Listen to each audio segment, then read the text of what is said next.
Yo, what's happening, everybody? What's going on, ladies and gentlemen, boys and girls? Welcome to Trailblazers Radio. Matter of fact, more specifically, you guys are tuned into the Author's Alley. I am your host, Mr. Frederick Beatty. Thank you guys so very much for tuning in to us. You could have been anywhere else, but you guys are right here with us, and I most definitely appreciate that. And thank you. So I appreciate you guys for following us on all of our social media platforms: Facebook, Instagram, LinkedIn. Um, Twitter, wherever we are on social media. Thank you guys for listening to us on our very own on Anchor, which distributes to Apple Podcasts, Google Podcasts, Spotify, anywhere you get audio podcasts. Thank you so much for tuning in on that. Thank you for tuning in to watching on our YouTube channel. We thank you so very much for doing that.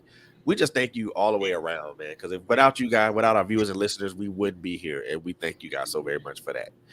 But this one, so a couple things I want to say before we even go anywhere. So this particular episode is sponsored by a good friend of mine, Mr. Russell Tyson, and his life-changing stage play, A Changed Mind, which will be, and I'll give you guys a little bit more information about that as the podcast goes along. But for right now, man, the gentleman that I got in the room with me, man, look, this dude don't need an introduction. So, but I'm gonna do my very best to give him an introduction, man. So first and foremost, I met this gentleman a couple, I won't even say a couple years ago. I'll say a few years ago. We were both um, authors on the same publishing house. Um, me, him, and RJ. We developed a very strong bond and brotherhood, which is still the test of time to this day, man. This dude is a prolific writer, man, and he has written so many books, man.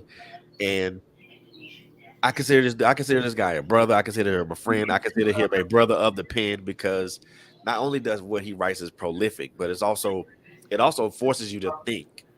And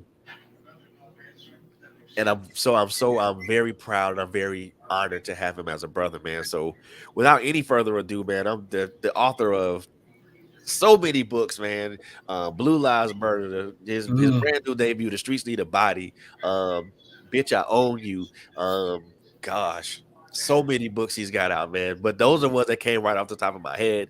But yo, my brother, man, Mr. TV Scott is in the Hey, building. man. Oh, Back at it again. It's like, what, our third time doing this on the interviews? Like the back third at it one time? more again. Yeah, you know. But like for people that don't know, I used to write under the name Mr. Chronic 3000 when I came into business about 2012. And then Yeah, I switched over to Mr. Chronic Black. And then after a while, I was like, you know what? Why don't I just use my actual name? So I just took the first initial, my first name and middle name, and just figured that made me sound a little bit more professional. hey, I did the same thing, bro. So don't feel bad. Don't feel bad. I don't feel bad, man. Don't feel bad. So, man, we back at this. We back at this again, man. I mean, it seems like every time me and you come on here, it's always. First of all, it's a great conversation, but then on top Yeah. of that, it's always we always kind of throw a monkey wrench into the plan, and I know we talked about it just before we got on the air, Oh, and hold up, real quick. You might hear some water in the background. That's somebody doing the dishes we just got finished eating. So if you hear that in the background, there's somebody doing the dishes. So don't pay it no mind. I feel you, man. I feel you. And Miss Yvette Wilson said, "Hello, hi, Miss Wilson. Thank you so much for tuning in to Yeah, us. because she was like, "Where y'all at?" I'm waiting. I'm like, "All right." We hear Miss Yvette. We here. My sister, Miss Colleen Williams is in the building. Hey, Colleen, thank you Hey, for tuning in. Most definitely appreciate you for doing that. So, before we even jump into this little interview, I know we chatted about this a little bit, and I know we not gonna really jump on it like that, but I do want to talk about it in a later episode, and we'll talk about that sometime soon. But I mean, Roe vs. Wade, man, craziness, old white man fucking up again. yep, craziness. It's, I mean, like it's like what 50 years. 50 years has been that way. I mean, if it's not broke, don't fix it. I mean, you're really taking away somebody's right of choice.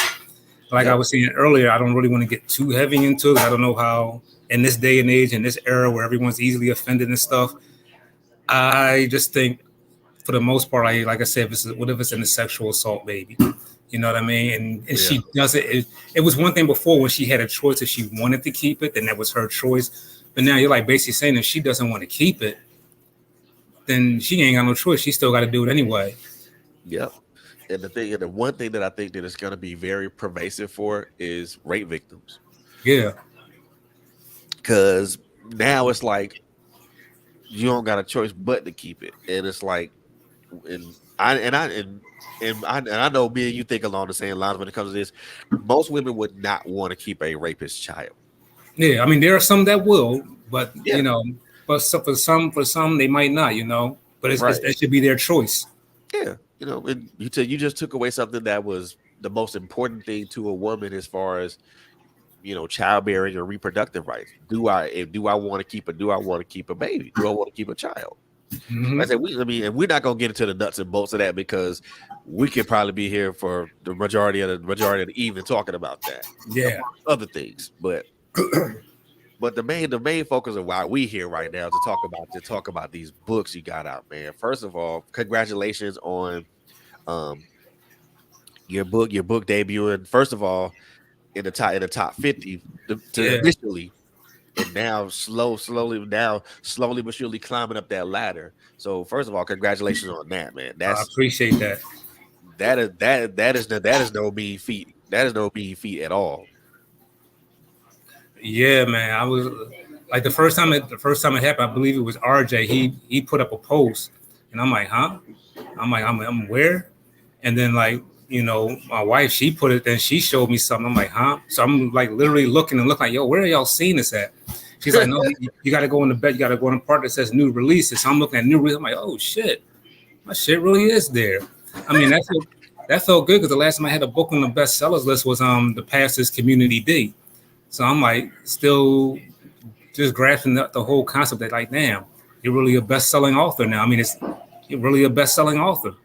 Yeah, I Wow. mean, no, that's no mean feat by any stretch of the imagination. That's no mean feat. I mean, but it also should be an indication of that there's a lot of people out there that really, really are really digging what you're writing, and they really appreciate it. They're really Yeah. taking the time and the effort what you do.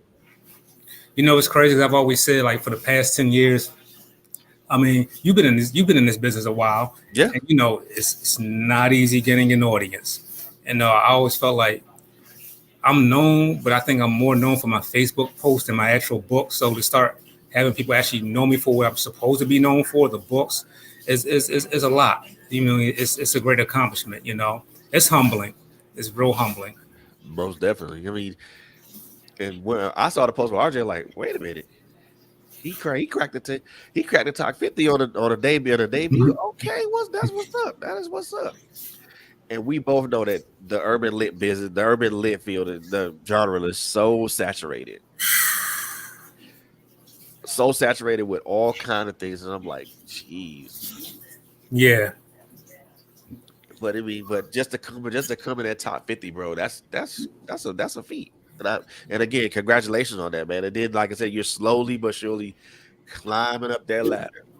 Soon real soon you'll break into that top 20, and then we're gonna be talking about top 10, and then maybe top 5, then probably and then top dog. yeah. I'm coming for top dog status. I want that title. Yeah, man. Yeah. And I'm the coming for one the thing I title. oh yeah, I gotta have that heavyweight strap, brother. Yeah, man. Man, the one thing that I asked RJ when I talked to him, and I'll ask you the same question, man. Um, his answer was surprising, but not necessarily so. Yeah. When you look at urban lit, especially now, more specifically, what you write with your street lit, how do you what do you think how do you feel on the state of that right now? Do you think it's improving, or do you think is there any regression with that? I'm sitting here debating: do I give the executive answer or do I give my real answer? I think I'll go with my real answer. Um, I, I don't think I really. Well, what the streets need to buy that was you could say that is street lit. I just try to put more of a realistic spin on the street lit part of it. Because Right. don't get me wrong, there are some street lit books out there that are great. They're realistically great and they draw you in. And then some shit I was like, all right, y'all are really just copying what the last person did. Y'all are just doing what's popular. None of this shit makes sense. It's like, okay, y'all just doing whatever just to get a cheap sale. You know, No. I think there needs to be a balance. You know, and my thing is, if you can't pull street lit off, somebody needs to tell you. It's like having a friend that can't sing. Somebody needs to tell you can't sing. Somebody's got to tell you, like, nah. Someone needs to do you like they should have did Omarion and Ray J and all them last night. Say, no, it's not it. It's not it. You know what? I stopped watching that the first. I stopped watching that the first 30 minutes, dog. I No. couldn't watch. I couldn't get away. It was like watching a car wreck. You just couldn't stop. Yeah, that was the worst. That was the worst one ever. Like, who thought of this? Who thought of this shit? Hey, shit, man, they gave me hope. Like, man, you know what? I could actually be a singer. They gave me hope. Yeah, You I mean, know? your answer is and RJ's are pretty much they're different, but to me they're the same. He said he thought in his eyes he thought it was improving, but I mean it is, but it's not. But again, remember, we both all three of us know that this is Yeah, extremely saturated. And heavily. You know, I think the problem why it's so oversaturated because I don't think a lot of people take the industry serious. I think a lot of people come in, they see that it's a good hookup. Well, I yeah, can make some money off of doing books. I can write this street shit. I can do this shit and make some money. But people understand when you come in this game, like that money, if you're lucky enough, it may take off right away for you. But for most people, it's not going to take off right away. It's going to be some years. It's going to take some time before it hits off. I think I've quit like 8 million times within 10 years. I yeah. think I've literally said, man, I don't know. Can we cuss on? Can we cuss on here or? Yeah, come on, man. You didn't we Okay. didn't we already started. I feel like I'd be like, man, fuck this shit. You see all the posts I put up, man. Fuck this shit. I don't want to do this shit Yeah, no more. You're gonna go through them days, yeah. I you mean, know. and that's the one thing I think that we someone an up and coming author that's coming into the game. Look, first of all, understand that it's overly saturated. Yeah, Number two, understand that what you write, it has to be different and unique than anything else that's already out there. exactly. You got to stand out. Yeah, because if you don't stand out, everybody gonna roll with status quo, and they still gonna go with what's popular and what's good, but Like they're look not at they're not look gonna at roll with what's out there because they're you, RJ, so many Miss Yvette, so many other authors out here that are hidden gems, and nobody sees those diamonds in the rough. you know. I think a lot of toxic books is really taking off too. Yeah, You know, that's like when I did "Bitch I Own You," even though that was a serious topic. I'm like, I need something that gets people's attention. But I bet you if I say "Bitch I Own You," I bet you that'll get a whole lot of people's attention, and it did. You know, like look at Quan Mills. I'm not knocking him on what he's doing. You know, do it worse for you. But he got the word. recipe. He put out some crazy ass titles, and it gets people talking. You got it, and that's what we mean. You got to stand out. You got to get people talking. Yeah. And that dude type he have some titles. I'll be like, that'd be some head scratchers. Like, Yeah, like hold on, you wait a know, minute. she got roaches in her crib and pregnant by my granddad. Well, I don't know, man, but Them titles be making you. I'm like, somebody actually thought that this was a good. Okay, and people are going to look at that, and they once they figure out that damn, this is really a book, then they're going to go read. of course. And I always tell people, don't if you don't knock the don't if it don't if the cover doesn't look good, don't knock it because there's still gonna be this. It's gonna be some substance inside. Yeah, like if you look at white books, a lot of their covers aren't that fucking dope. Nah. Oh hell no. Basic. You know, but they be having, but you see, people think, oh, you can have the dopest book cover in the world and be the sorriest book ever, and you can have a book that's got a so-so cover, but the book is dope. But until we get off this judging books by the cover, it's going to stay the way it is. Bruh. That's what I would. Let me tell you, none of Tom Clancy's covers were great, No, but once you get beyond that and you read it, you ever read Danielle Steele's books? yeah, None of read her her covers too. were like anything, but she's made millions. Yeah, I mean you. And I tell folks, okay, you can have the dope. I mean, you can have the dopest cover ever, but if you got shit content inside of it, then Yeah, yeah, not gonna work, dog. Not gonna work. But not at all. I've learned, and I had to learn that. I had to learn that lesson as I moved from as I moved from under a contract to being about to going for self. Now I'm like, well, Yeah. this ain't got to be elaborate or nothing like that. I can just keep this like bad simple. And that's another thing people got to understand what you just said. Like if you're going to go self, you got to understand that's you really got to love this business because that's a task in itself, self-publishing, because everything is on you. Yep. Everything is on you. Yeah, you could get with a label, but like we're probably jumping ahead real quick. It's like with Seven Crowns, like uh, being CEO of Seven Crowns, it's still stuff as a CEO, and I'm still learning as a first-time CEO. Yeah. And I won't take anybody on right now because it's like, why would you sign to a publishing company and the CEO is still trying to get their name discovered? You know what I mean? If they can't get their audience, not saying me, but I'm just saying this is what new authors should look for when they're coming into business. If the publishing company you're getting to cannot even get an audience for themselves, what the fuck they gonna do for you?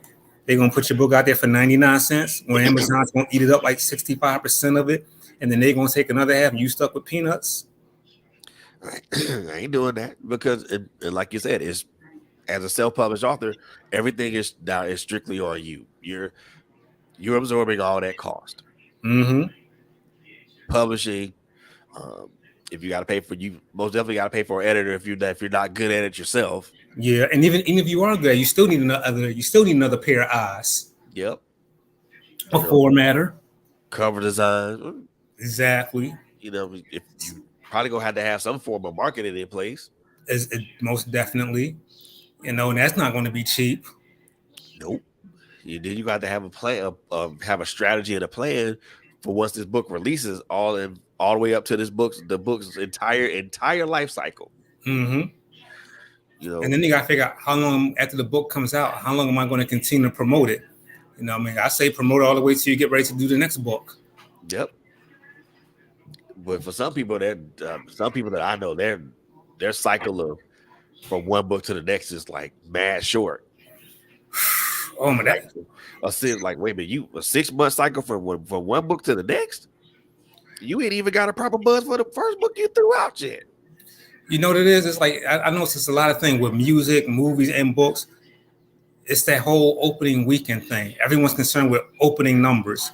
Don't worry about opening numbers because at the end of the day, that slow burn is going to be even greater in the end. Like people may not know about you at first, but they're going to catch on to you because your success is not determined by opening week or the first couple week or the first 30-day numbers. Okay. Okay. It'll catch on. There's always someone out there who's not familiar with you. Yeah, and they'll take a chance on you. Yeah. But I think the simple fact of that is like kind of far in between though, because again, people roll with who they're comfortable with. Exactly. And I personally don't mind, reading a new person's stuff because I mean, different perspective, different outlook, a different way of how they present their material. It's a lot of great amazing talent out there that doesn't get the proper respect they deserve. You have people like not I know I'm seeming a little biased, but you have people like Vet Wilson. You have Yep. people like Arthur T. and Jones. Yep. Who she is also on the show as well. Colleen, who is here on the show, got a Yep. lot of talented authors. Even hell, I even say it, even Willie LeBlanc. You know what I mean? Man. They don't get the credit they deserve because all this other oversaturated shit is just like it's taking over. You know what that's another brother. That's another brother I try to get behind as much as I can, when he said he was taking off, I'm like, please don't. Just don't. But but I understand because people have to move away from what they're doing Mm-hmm. because life just happens. Yeah. And I get it. I do get it. But man, let's talk about the streets need a body, man. Yes, sir. Let's talk about that now. Another debut book that debuted. So for those who don't know, this book debuted at number 42. when it initially released. Currently, and I'm saying currently because may have changed. Yeah. Currently, it sits at 32 to the top 50 to the top, well, whatever they top, whatever it is. Um, I don't I don't do numbers like that, and I really don't watch things like that. But when when you see when you have a brother like this, and you support this person, and you follow them, you want to make sure that they what they're doing, you follow them and you see what they're doing, and it makes me want to go a little bit harder in the paint. But let's talk about this, man. The streets need a body. First of all, it debuted at 42. Now it's currently at 32. You know what pulled this all together, man? You mean as far as like how the story came together? Yeah. Um, you know what? I think this was the first actual street fiction book I ever wrote in my entire 10-year career. The book was the book was originally called Street Love Blood Money, but Ah, it wasn't really picking up steam like that. Nobody was checking for it, and the publishers I was signed to, they really weren't pushing it. So I decided I was going to, redo it and rebrand it, and that's where, Vet Wilson, that's where the wife came in at, and because she has a rebrand, that's one of her many companies that helps people rebrand. She said, "I'm gonna help you rebrand everything." But I was just sitting here one day, I'm like, you know what? And this was another one of those weed things. You're just sitting there thinking, like, you know what? I'm gonna change the title of that shit. I saw somebody comment on something on a post about 50 Cent, and somebody had yelled out, "The streets need a body," and I said, "Yeah, I'm gonna change the name of the book to The Streets Need a Body," because people are familiar with that. Now all I need is a dope cover, and all I need is somebody dope that can bring that cover to life. And I need, like, if they haven't seen the covers, basically a body in the middle of a street and a hand reaching out, coming to get the body. I yep. said, ain't nobody gonna have no shit like that. Nope. And I think you know where that came from. I think that came from which That was a power raising Cain. yeah, Canaan, raising Canaan, and where I think old girl and Jew was talking. He said that the streets need a body. Yeah, he did. Yeah, Sean, he was doing a song. The streets need a boss. So since they all familiar with that term, I'm gonna call the book that. Yep, that's what's up, man. So that just is brought together, man. And this is put together. I mean, you know, and I know you. I've read your books personally. I know that when if I read the TB Sky book, I know it's gonna be a real world situation or something that's real life, but it's gonna be fictitious. But it's gonna also make you do. But it's also gonna make you use your doodle. But with that book is I wanted to do a street fiction book, but I didn't want to be like all the other ones. I still wanted it to be a message because Right, I'm like fans of movies like Boys in the Hood and Menace to Society, and even though right. it had the street element, there was always a message in it somewhere. So that's one thing I wanted to do with this book. I wanted to make sure that through all the fuckery that goes on in this book, all the nonsense that goes on, I still want there to be a message, but not too preachy, but enough. The old saying is you got to mix the medicine with the food. Oh yeah, most definitely, most definitely. Now, dude, because that's kind of been like, at least from me reading a lot of things that you've written, that's been your MO for quite some time. And for me, I know for me for reading certain things, but Blue Lives Murder was something that was quite cathartic for me. And I ain't Yeah. gonna and I ain't gonna even lie. It was like, oh, I got a release off reading that right there. I'm like, okay, I feel better about this, about certain Oh, situations. them white people still trying to get it taken off of Amazon. It ain't going nowhere. The funny part about it is if it there's a and for those I'm gonna say this again for and I'm this is a shameless plug for me about for you to you. For those who haven't read Blue Lives Murder, and I'm not saying and for those who have not read that, please go check it out. It is a great book. First of all, talks about a subject that we as human beings, and I'm not saying black, I'm saying human beings, not just black and white folk, that we don't talk about very often, that we don't put on a table and address. And it really speaks to a lot of things that a lot of us on both sides of the fence are feeling. Whether Exactly. it's and it's very powerful. So I ain't gonna so that's my shameless plug from me to you, dog. So I mean, especially when it was, and for me, it was I could it's a cover to cover read. I literally read it in one sitting. because I wanted to know what was gonna happen next. I'm like, you know what? Let me and I'm the type of person that's not easily swayed like that because I usually don't read books from cover to cover. I usually just maybe Yeah. read a little bit, come back to it, read a little bit, come back to it. But to read this from cover to cover, yeah, You know, it's that's crazy because it's a that's couple of that shit there. characters. It's a couple characters from that book that's in street need that the streets need a body. What? Yeah, Okay, yeah. So when you most get a definitely chance, gonna get it now. Wayne and Jay Murder make an appearance. Them two crazy, them two crazy fuckers. Oh boy. Yeah, they make an appearance in this book, and Ooh. they play a big part in this story. Oh boy. This is gonna be hot. This gonna be hot off the press. Now I see why I debut so hot like that, man. You know, but again, knowing that that's your M, that's been your MO for a while, you know, do you feel confident in going that still continuing in that path? You The know way what? your writing style. Most definitely. The one thing I would just tell, especially new authors, find your lane. You know, everybody has their lane. You know what I mean? You know, you might have someone like we talked about earlier with Quan Mills. He does his thing, the ratchet titles, and that's his lane. He gets you sucked in. Then you have the other Quan. You know, he does his street. And you ask about street fiction. That's the first thing everybody's going to come up with. Quan.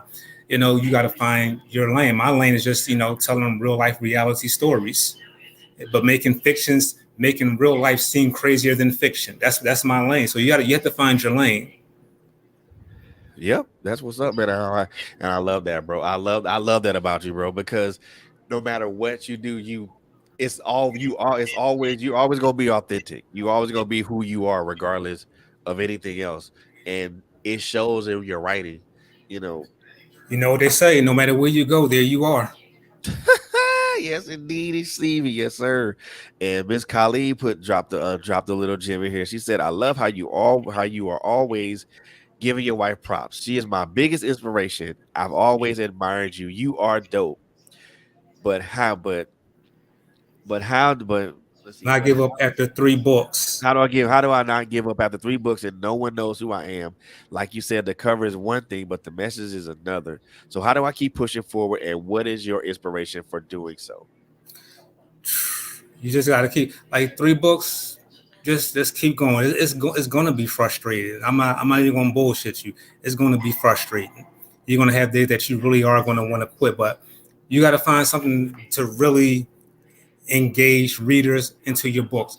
Sometimes you might have to engage them. We're in this era of social media, so you might have to engage them a little more on social media. I don't know. Like for me, for 10 years, I've always put up like either funny posts, either I've been cussing somebody out, or enlightening you on something. But people are knowing my name, But so you have to do something. I'm not saying she should go that route, but I'm saying you have to do something that gets people knowing your name also outside of your books. Like, what else is she known for?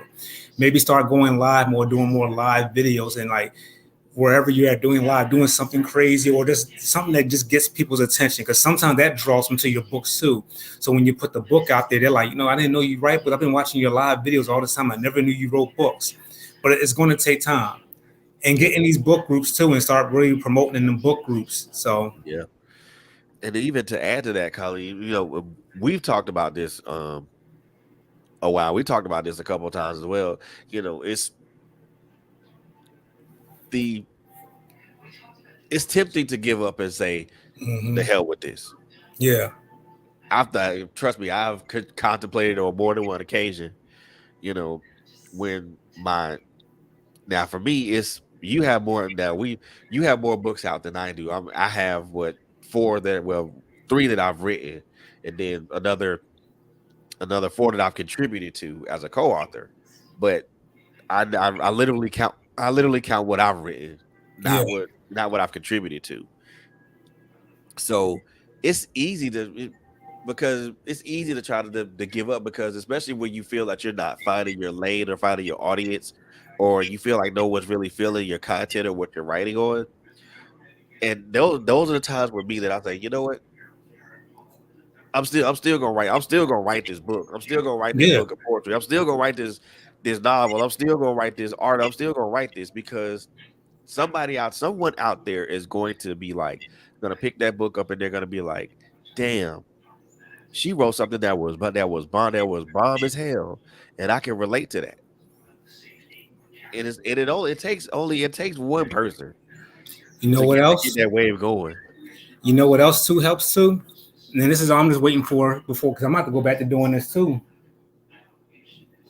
Social media is cool, the internet is cool, but them streets, baby, get them paperbacks, hit Pound the them pavement. streets. When I was working, I would sit there, I would sell my book on a train. If someone was sitting there reading a book, I sit there, ask them what they like reading. Sometimes at one of my earlier books, I sold just simply just sitting there reading my own paperback, and someone saw the cover and was reading over my shoulder and started asking me about the book. Sold them a copy. They started telling other people right there on the train about the book. I go to my job and I make sure everybody knew I wrote books, and I make sure when payday come here, all right, here I am with these books. You know what I mean? Yep. So if you're working, get them people on your job to buy your books. Get people out there in the street because even if you're not popping on the internet, okay, we already know a lot of times social media shit is bogus anyway. Exactly. Get the real readers are in the streets. Get them readers. Yep. Get them readers because they're the ones that read. And they're the ones that spread your word of mouth. And start hitting some of these mom and pop bookstores and getting your stuff on consignment there too. Man, look, when I tell you the advantages of doing that, Mm-hmm. the advantages of doing that, to be able to have your book in a physical store, someone can actually see it, they can touch it, they can feel it, they can read it. Exactly.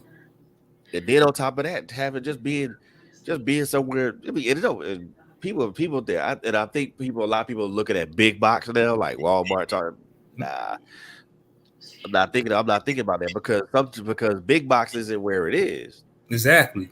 It's mom and pop stores Here's because another thing. You said you do they poetry books, right? yeah. Well, Poetry. I started doing that now. Poetry slams. You know, you doing poetry slams, have a little table or something, or have copies of your books where people Yep, can buy your work there. Like anywhere you can get people that read or will like your stuff, go there. If there's festivals coming up in your city, try to get a table. Because don't yep, let social media be the end all be all. Because the real money's not on social media. The real money's out there no, in the streets. yep. So, Colleen, I hope that what me and Troy said was something that can help you. I mean, internet, Instagram, and all those are cool things, but your real readers are out there. Your real readers are out there Yeah, in the streets of where you live. You know, hit up a library, hit up a mom and pop exactly. bookstore. You know, Do a book reading at a library. yep. If You know, if there's like a festival or like some sort of event and you can get there as a vendor, do it. mhm. I always look at it like this. I don't know if you know. You probably know the story of Lauren Hill. I remember one Yep. time I was doing a show in Job Corps, and we were performing on stage. I'm gonna say this: I got booed out the building. When I see out the building, I literally walked out the building back to my dorm and cried that whole weekend. My homie who was up on stage, he shared this story, and I never knew this about Lauren Hill. He said, you know, the first time she did Apollo, she was a little girl. They booed the shit out of her. I'm Yep. thinking, all right, what's this got to do with me? But she like, well, look where she at now. So it's not where you start; it's where How you you finish. Yep. Because the beginning is just you just coming out the gate. Yeah, It's the rest of the race you where's the rest of the race you should be concerned about. exactly. Because I mean, so what you get off to a slow start. Yeah, It ain't about it's not how about you start, it's always about how you finish. exactly. Because you can stall out running a sprint during a marathon. Yep. And a marathon is a longer race than just a sprint anyway. It's all about pace. All about pace. Exactly. But I mean, some authors get out the gate and they get out the gate fast, and then they just fizzle out. yeah, man. This person was, I mean, and you can tell. I won't say you can tell, but you can see some folks that just come out the gate like gangbusters, and all of a sudden, they just pop. Like what the hell? What happened to them? They just pop. They just rolled off. But that unfortunately that is the nature of the business that we have chosen to engage in. Exactly. That's going to be any nature of the entertainment business. Yep.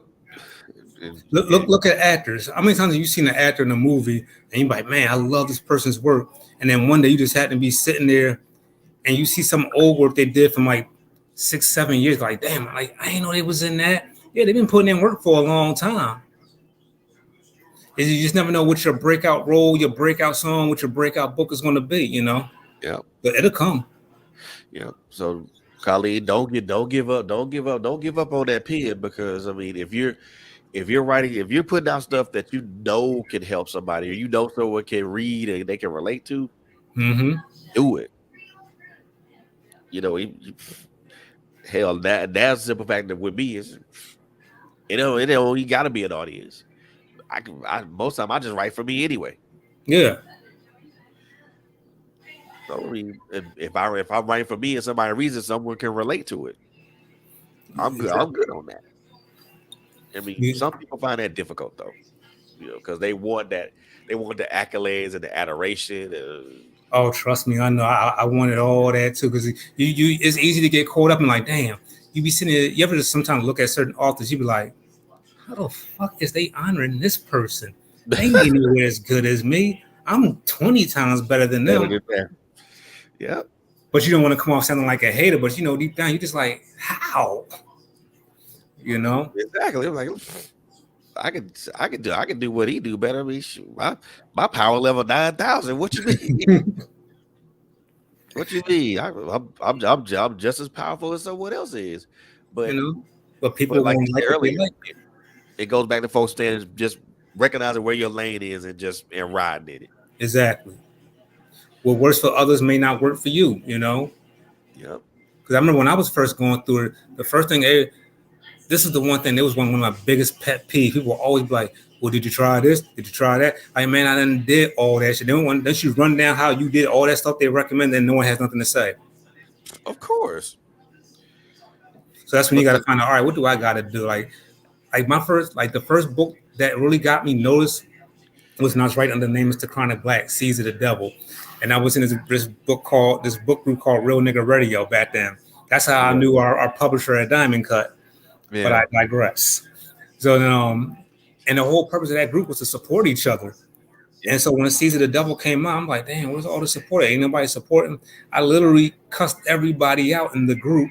I made a post cussing everybody out, and the next thing you know, them sales started going up. I'm like, that's all I had to do was just cuss people out. Sometimes the weirdest thing gets people. Because they won't be interested until you got something to say, or until you Yeah, just say something weird. Like, where the hell where this shit come from? He over here mild man like Clark Kent. All of a sudden, this dude done turned to Wolverine all of a sudden. but yeah, I don't recommend anybody go out and cuss everybody out. But my point was like, you never know what's going to get people. Yeah. And it's like, so the one thing I want to ask, so because I know you I won't say you bounced around, because to say you bounced around kind of doesn't sound correct or proper. No, go ahead. Let's keep it real. I did. So you bounced around from one publisher to the next. Mm-hmm. So we were both were publishing brothers under DKP, and then you was up on another publishing company, and so I won't say you bounced around. It was kind of like we went from one thing to the next. But what was it? What was the straw that made you decide to say, "Hey, look, I'm just gonna do this on my own"? Like when I first came in this business in 2012, I came in with a collection of friends. You know what I mean? Right, We were our own little writing group. You know right. what I mean?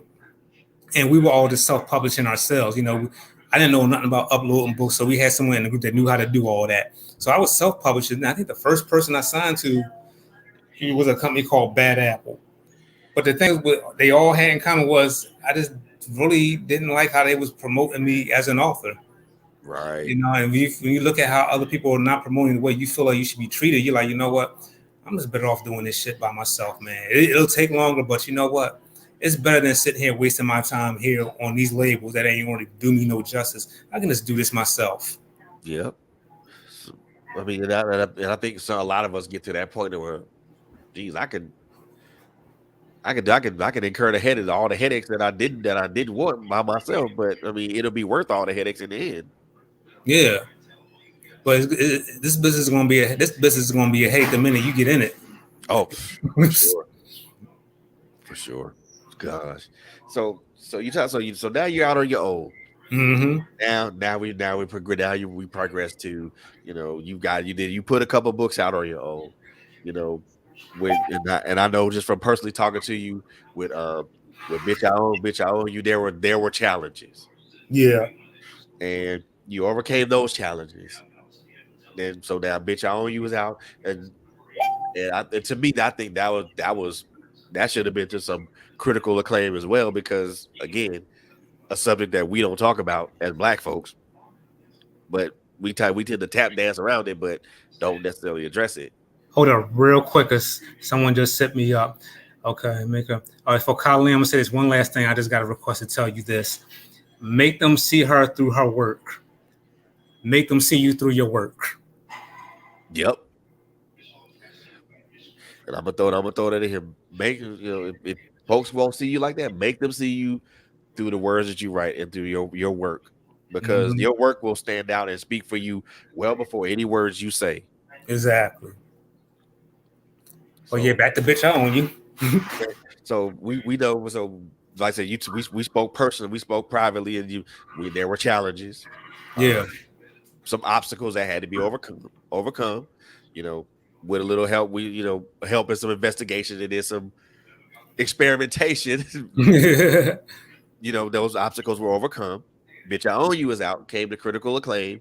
I think should have been to critical acclaim. I mean, I don't know about anybody else, but hey, when you write about subjects that nobody wants to, some folks tap dancing around and don't want to talk about, Mm-hmm. usually that should tell some folks something. I mean, I personally like the book because Yeah. I personally liked it. I don't know about anybody else, but hey, another shameless plug. Please go get Bitch I Own You. The reason I'm saying that is because it's a subject number one, it's a subject that nobody talks about. Well, we talk about it, but we tap dance around it, especially black Exactly. folks. So if you really get a real gritty understanding of what DV is and what it's about, and how it affects both ends of the spectrum, for both people, both man and woman, from both ends of the spectrum, get Bitch I Own You.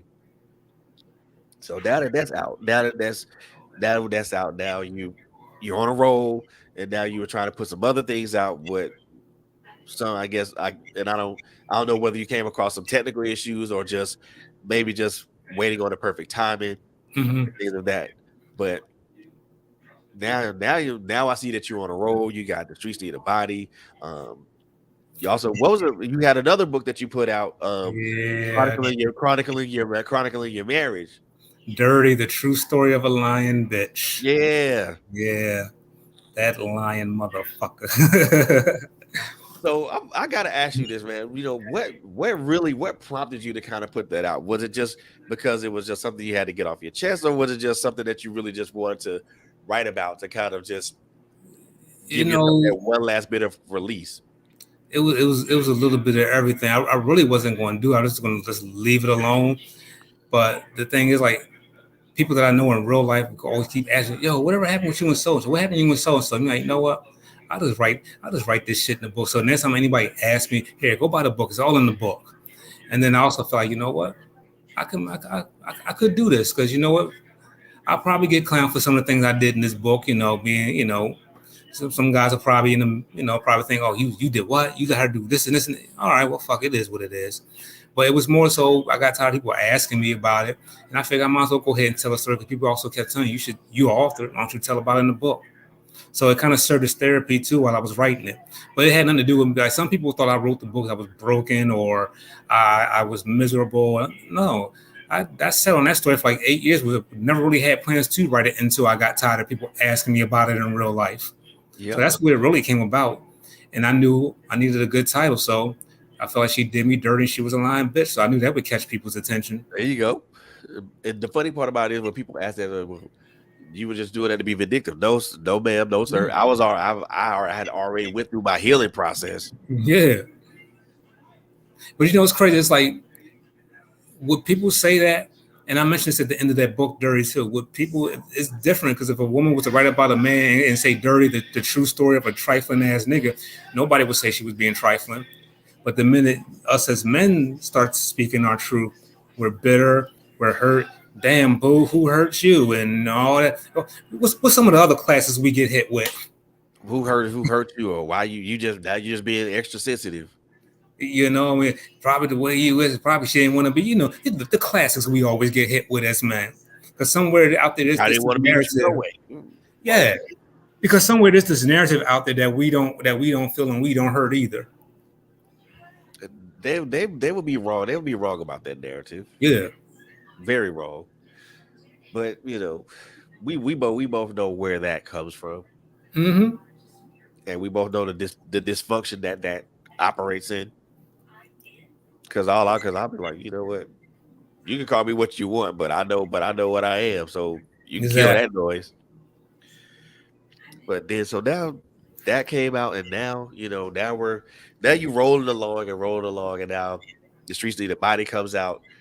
What what made you decide to run to jump off into entrepreneurship, and then really jump off the deep end, jump off into the deep end in publishing? Once again, that goes back to the Mrs. Vet Wilson. Because one day, because my nickname for her is actually Seven Crown. You know what I mean? So one day we're just talking, and she's like, "What do you think of the name Seven Crown for a business?" I'm like, "Yeah, I think it sounds like a dope name for a business." Okay, boom, it's yours. I'm like, "What do you mean it's yours?" And like, boom, like she really, literally, you talk about a just because gift, fellas. When your woman gives you a just because gift in the form of a LLC business, she's a keeper. Damn. Yeah, she's a keeper. Yeah. Now I did not know that. So man, look here. Kudos. So Yvette, kudos to you, first of Yeah. all. I mean, and it really goes to just her really recognizing the potential and what it can end up being. Mm-hmm. And I think, and this is just my honest opinion, really honest, this is my real honest opinion. I think a lot of relationships kind of fizzle out because they don't see, because they see the potential of what it could be, but they don't act on the potential. You Yeah. know, they see okay, this guy has a potential to be great and do great things, but they don't act. They don't. What I mean by act on the potential, I mean they don't help Yeah. realize the potential. They don't push. They don't prod. They don't poke. They don't put you in uncomfortable situations to make you go harder. Yeah, and you got to be put in those uncomfortable situations. I'm not gonna lie, it's been days. I'm pretty sure she want to stand in the mirror and practice her alibi. Well, officer, see what had happened was, I'm sure I done had her. I'm sure she done had them days where she thought about it. But like you said, that's that pushing. You need somebody that's going to push you, because Yeah. especially that's why I don't understand. Like a lot of guys, and you've heard these stories about women that will sit there and they'll big a guy and they'll build him up, then he gets on and then he just leaves them. I never really understand it, because it's like you turned your back on the person that believed in you when nobody else did. That's stupid. Yep. That's stupid. That's the person you stay with. That's the person that has your back. What are you doing? But I'm still learning a lot of things as being a CEO. But I have her there. She's there to help me out. You know, if I can't get the answer from her, which I usually get most of the answers from her anyway, but she's always going to be there. And sometimes I'll go to her pen sister Raquel Williams sometimes and get some advice on being the CEO. I'm not ashamed to admit it. I don't know anything. So if it wasn't for her helping me, yeah, I don't know where I'd be right now. It's okay to say you get help. Bro, I'm telling you right now, just be old, just this podcast LLC thing. I mean, I had no. I was like you. I'm like, yeah. I was like you are right now. I had no idea Mm-hmm. of what I was walking into. Just following what I like to do, and trying to make it happen. Next thing you know, boom, LLC. Hold on, what? And then this is something, and I'm looking at this paper like I did it, but the reality. And let's see, I've been doing this for like a little, almost 2 years now, but the reality of it hasn't really hit me yet. Hasn't hit me just yet. That I'm an actual business owner. So the reality of it hasn't hit me yet. Same with me. I'm like, damn, I own a business. And then I say it again, damn, I own a business. And it's like, and it sounds better every time I say it. But You own a when you business. Yeah, but when you walk into a green, you're like, look, thank you for the gift, but I have no earthly idea what the hell I'm gonna do with this. Exactly. You just like I know I'm gonna fall on my face. I know I'm gonna drown. I don't have no clue what I'm doing. You know. But So, then but you you have just people that don't that will throw you that life preserver. And you like know, you but said, it's people that you talk to that you reach out to. and I mean, look at you. I got to give you your props too because look at what you're doing. You're doing your podcast. I mean, you've had a lot of guests on the show over the past couple of years. You know what I mean? And like, Woo. wow, I'm pretty sure when you see it every week, you got a different guest on there. I'm sure at some point you got to sit like, wow, I've really got this many people tuning in to my show, and Bro, it's you wouldn't believe the crave this like I'm thinking and I think as you go through this and you go through this whole process, you're thinking like, damn, I've I think when you get a year in, you'll kind of look back and be like, damn, I started from here. Look where I am now. mm-hmm, Look where I could be. That was like cause I know when I first started, I just wanted to put out great content. That was yeah, my whole thing. That was like almost a year later, and it's still I still say that it's great content because I have people that are aligned with me and they believe in the vision. They want and they push and they do whatever they can to push it forward, which is good. But it also just goes about to your own personal tenacity about wanting to make sure that it's done in the correct and the right way. And mm-hmm, most people don't look at it in that sense. They don't look at it in that sense, or they don't look at it through that perspective. And I think it's important to look at it from that perspective. If I mean nobody's gonna go into going into entrepreneurship to fail. no, that's not. If you go on in and you, when you're an entrepreneur, you want to succeed. No one goes into business like, let's see where it goes. And if it doesn't go, no, you want to succeed. Yep. No one goes in to fail. And you're gonna and for me it was about just putting in whatever stop gaps that I could to make sure that this doesn't fold, this doesn't fall, this doesn't do whatever it does. And I was like, yeah, let me make sure that I do everything that I can to make sure that this doesn't fold. Because if it folds, that's a problem. Exactly. But Because you know when what's it folds, crazy? there's no backup. We're both a Bob. Yep. We're both a Bob, black owned business. Yep. And and I take pride in that, you know. And I also take pride into knowing that the people that are aligned with me they I mean they the funny thing about it is they don't the people when people are aligned with you, they don't necessarily have to share the same vision. Yeah, But if they can do what they can to make sure that your vision is realized, it doesn't for me it doesn't matter the methodology. Well, as long as it's through legal means. yeah, of course. But as long as it doesn't, I'm cool with the method that whatever methodology that you use, as long as it gets done. And I think with you, and I think with you, and I strongly believe this because from knowing you for a few years now, I Yeah. know And I we won't both say got the that. Navy background and Yeah, similar. I know. I mean, we both been raised. We both been raised in that fire, in that particular fire, Hmm. and we already know that what comes out of that fire. We're changed creatures, but we're also much more determinate creatures at that. So, but even with you, I think as you grow this out, you grow this thing out, and you start bringing people on. It's people. You already got people. You already got one person that believes in what you're doing, and that's wifey. So Yeah, that's first of all, that's cheerleader. That's COO. That's everything. That's everything.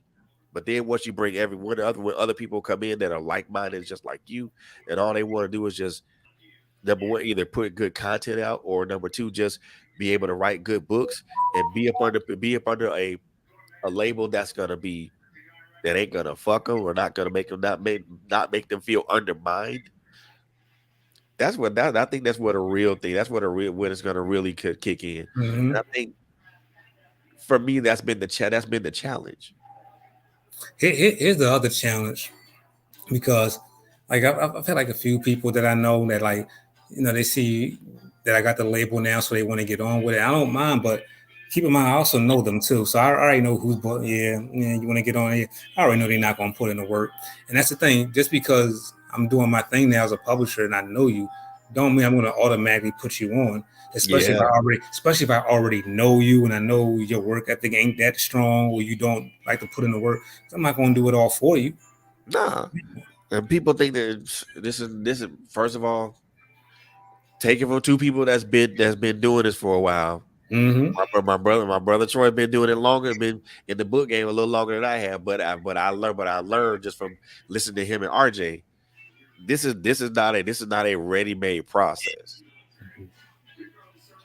This is not an easy bake oven type thing. You just can't put some stuff and just throw it in the easy bake oven and think it's gonna work. Nah. Exactly.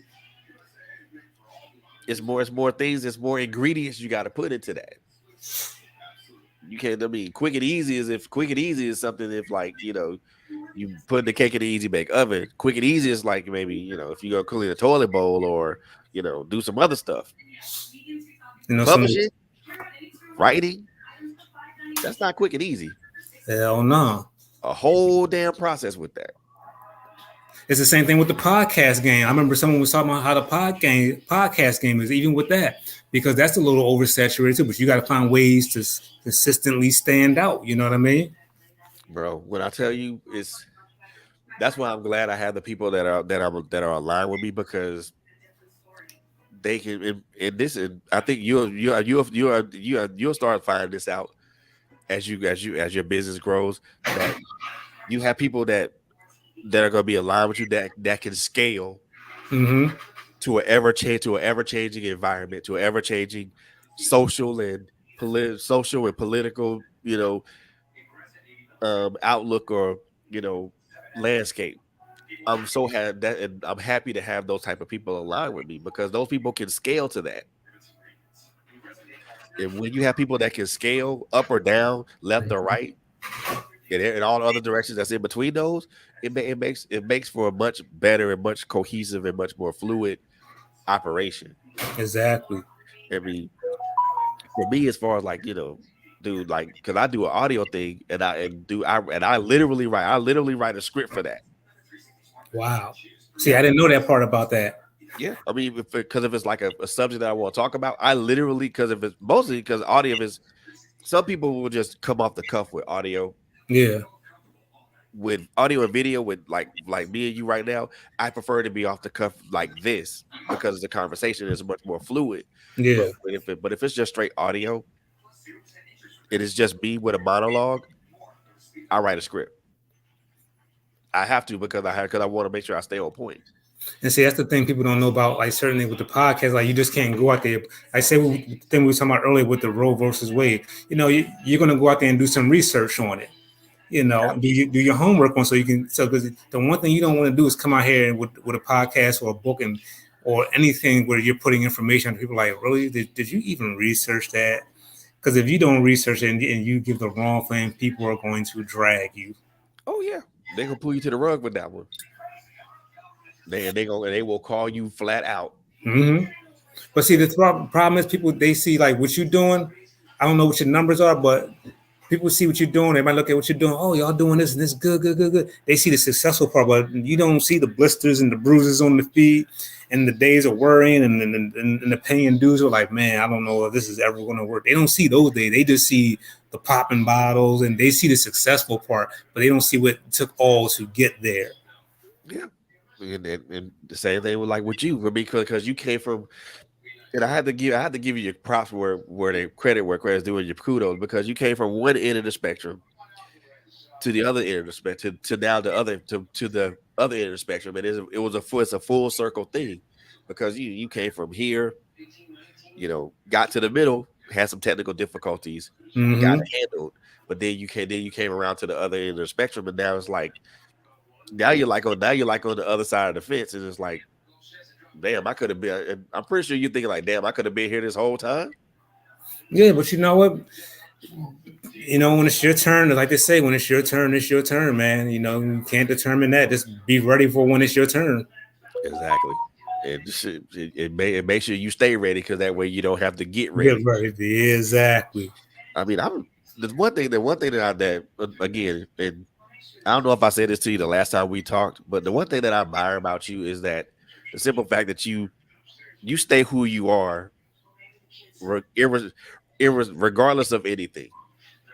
You stay Exactly. true to you, regardless of anything, and that's the one thing that I admire about you as a writer, but I also as a appreciate person. that. And in this overly saturated thing, that is a difficult thing to pull off. That's like having like 10 million authors, and you gotta somehow find a way to stand out amongst 10 million of them. It's Yeah, not easy. nope, not at all. But regardless of me, regardless of what it looks like, you say, well, fuck it. I'm gonna stay. I'm gonna be me, who regardless of anything. And I love that. I love that about you because you don't change. You pretty much stay who you are. Like, look, and you tell people this is what it is. Like it, leave it, or fuck it. Exactly. A lot of people don't. A lot of people don't. A lot of people respect that. A lot of people respect that.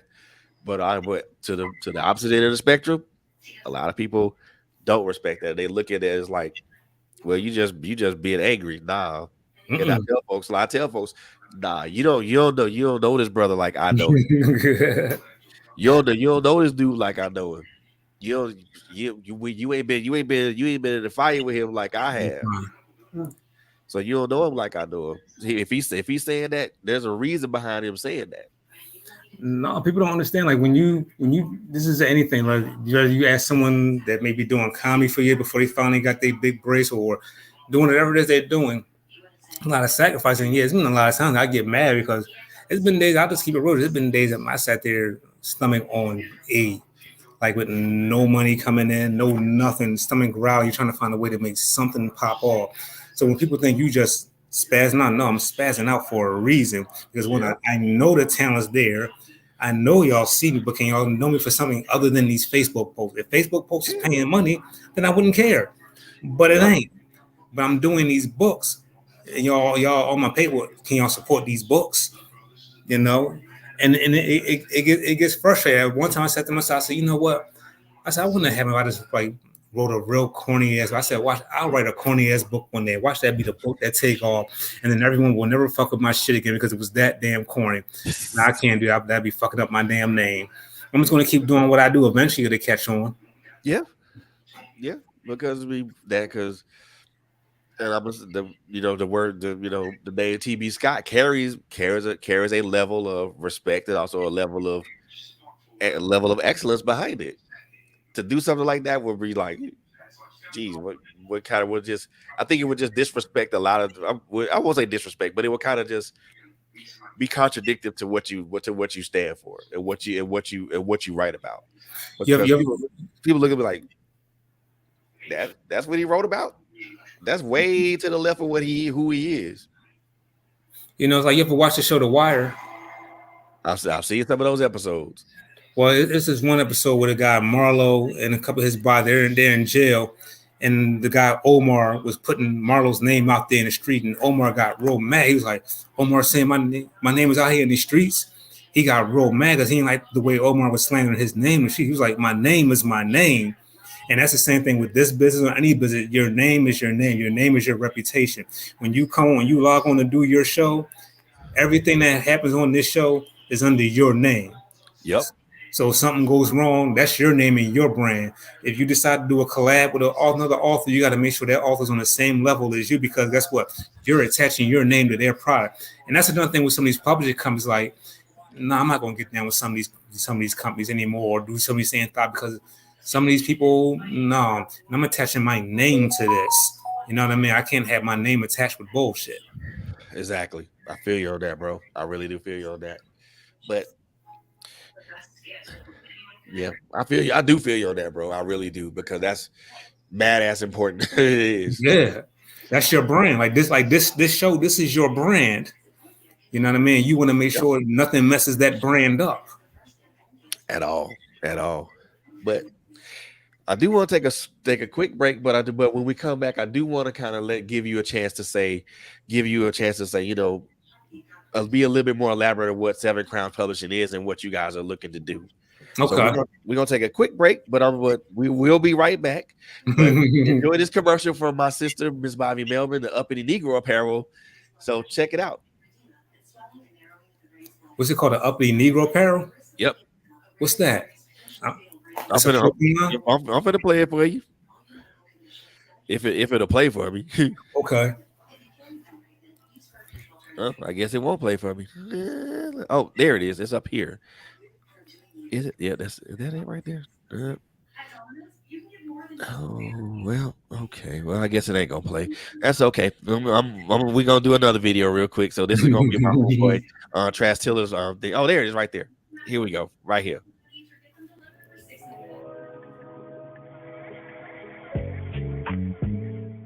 We're living in a different time. Isn't that what the old folks say? Well, I beg to differ. Because there really is nothing new under the sun. We used to think that this generation was stronger than that of my parents. But after learning where and whom we come from, I realized that this was a false narrative. They fought, bled, and died for the liberties that we take advantage of today. So I changed my mind. We are our grandparents. We are our parents. This is where the idea for uppity Negro apparel and accessories comes from. We are the uppity Negroes that defy boundaries, broke chains, climbed mountains, and crossed valleys of hatred, bigotry, illiteracy, and oppression. The statement is simple. The cause is never ending. The sound, loud. Say it with me, Kindred.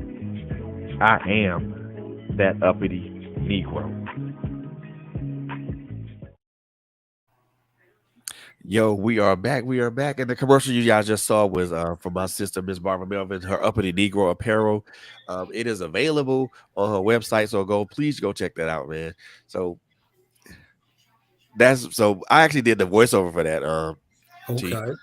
because and it was like for me it was like to express the emotion and put something behind something or someone's label or someone's brand. That felt good. That felt really good because Exactly. and just to know who she is and know what she stands for and why she's doing what she's doing. It felt real good to do that. So That's big kudos to you. That's kudos to you and kudos to the uppity Negro. man, that she's one person she's one person that I love to life, bro. Because the simple fact of the matter Mhm. is that you know you get to know people and then you get to really understand who they are and what they do and what they stand for. Just like it took time for me to get to know who you are, what you Mhm. do, and what you stand for.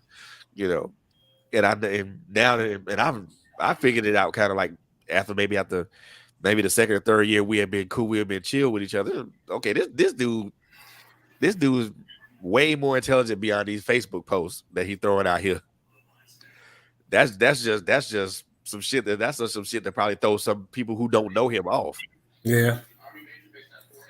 No, I mean, I appreciate that. Like, it's like, yeah, yeah, about doing them diamond cut days. Like, you never really, you got to get to know people because Yeah, anybody can have a perception of you. Like, I remember when me and Stephen Small was talking one time. Of course, people who don't know who Stephen Small is, that's Treasure Blue on Facebook.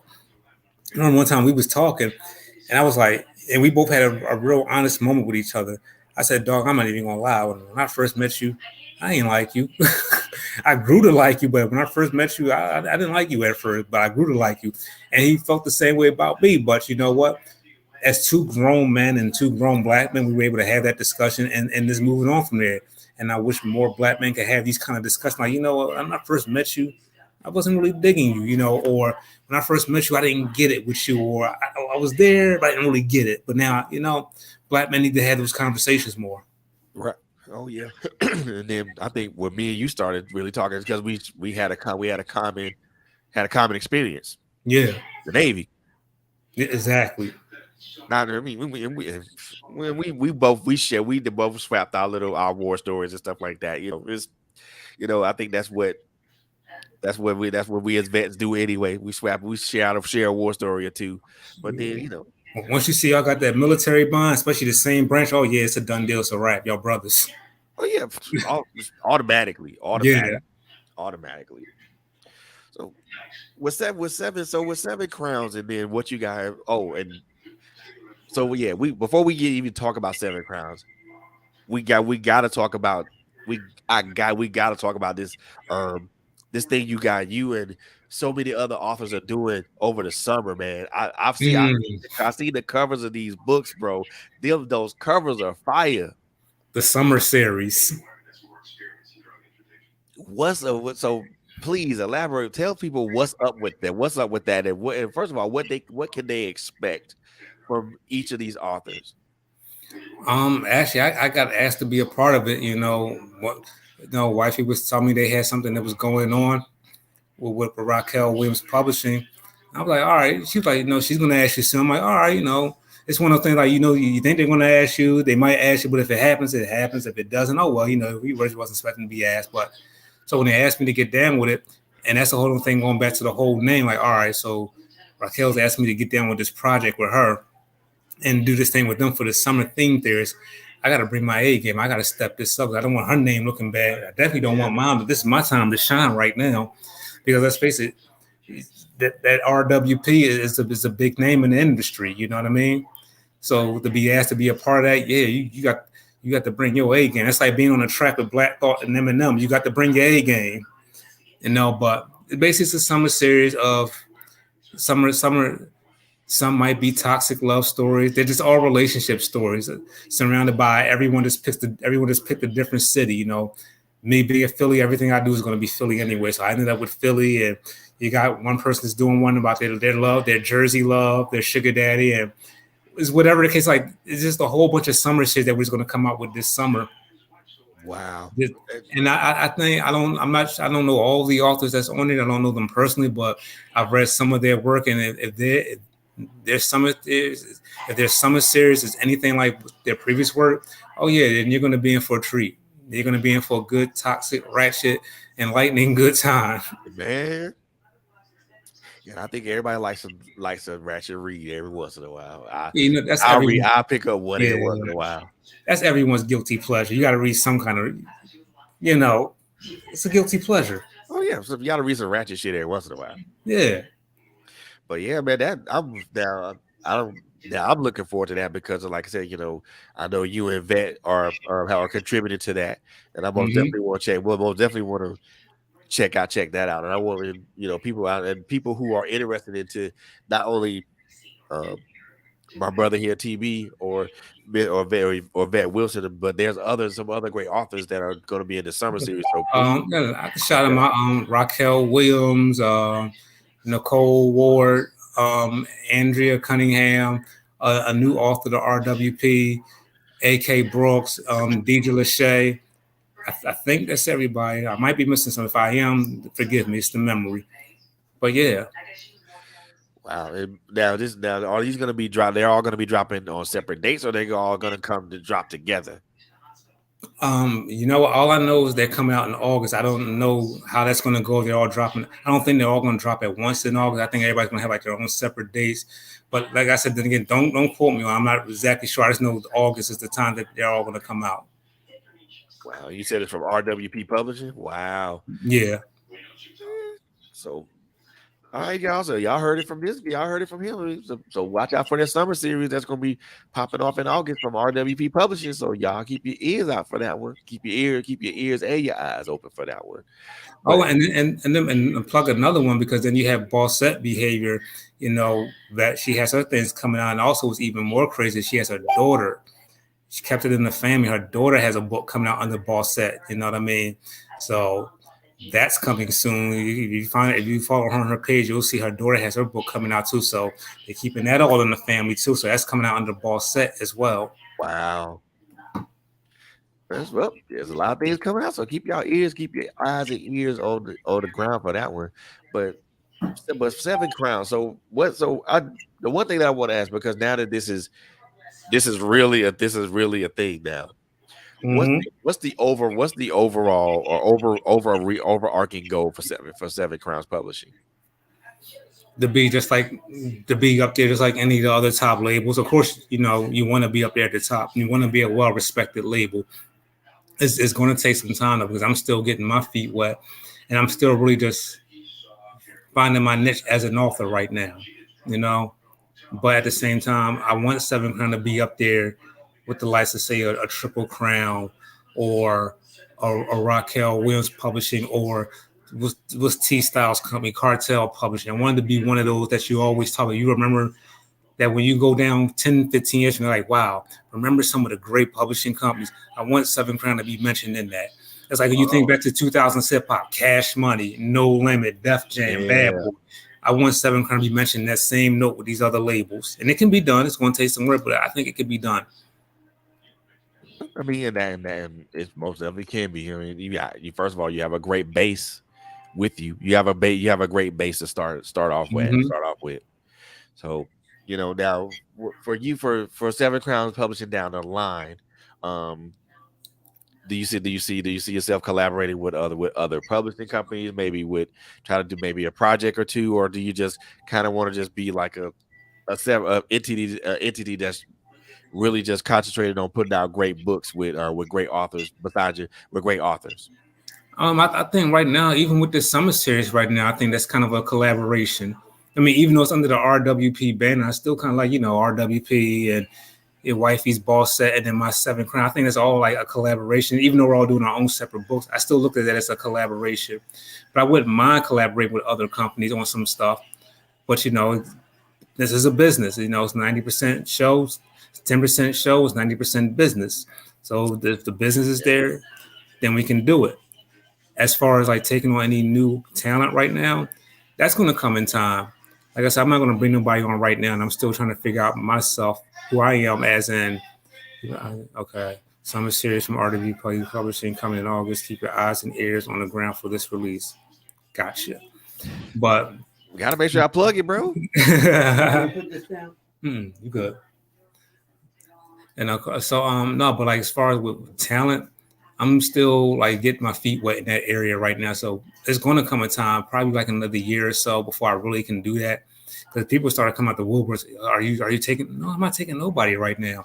I don't want to take somebody because you're responsible for their career as a publisher. You are responsible for your artist's career, and Right. I don't want nobody's first time because I still see authors today. They come in there excited to sign their first contract. I don't want your first contract experience to be a nightmare. So I just Of course. Of yeah. course.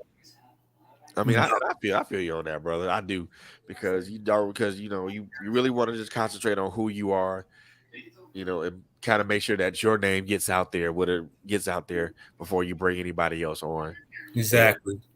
it would kind of be senseless to bring someone else on, and you're not what you would consider established.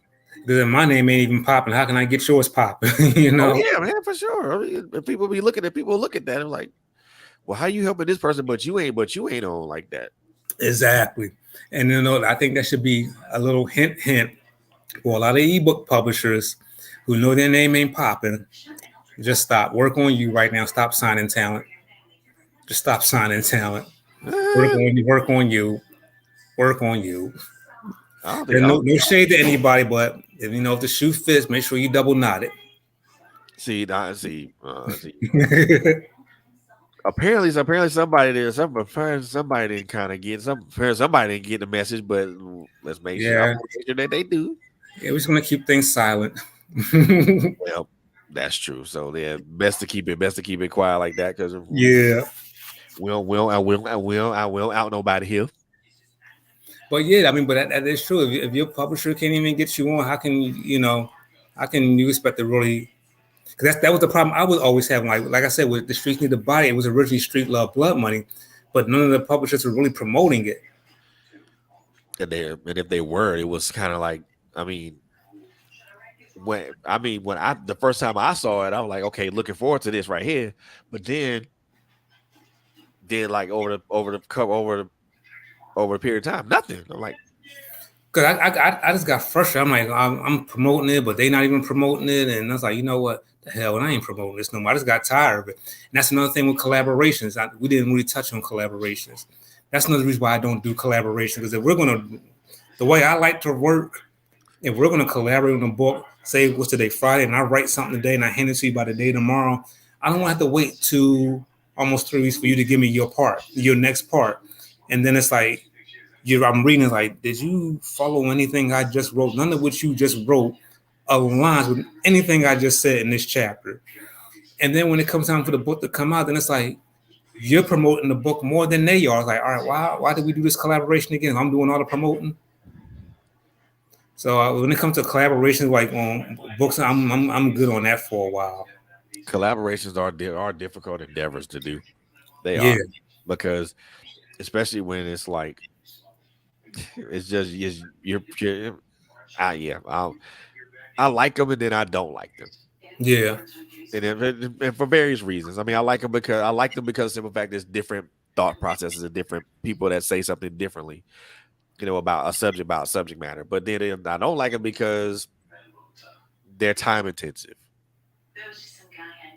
and they're just yeah. If I think if I in the like the before I even put out a book, I did 4 collaborations prior to even putting out mm-hmm. a book of my own. And that for me was just to kind of like test the waters and see if I could add that was something I feel like I actually could actually do.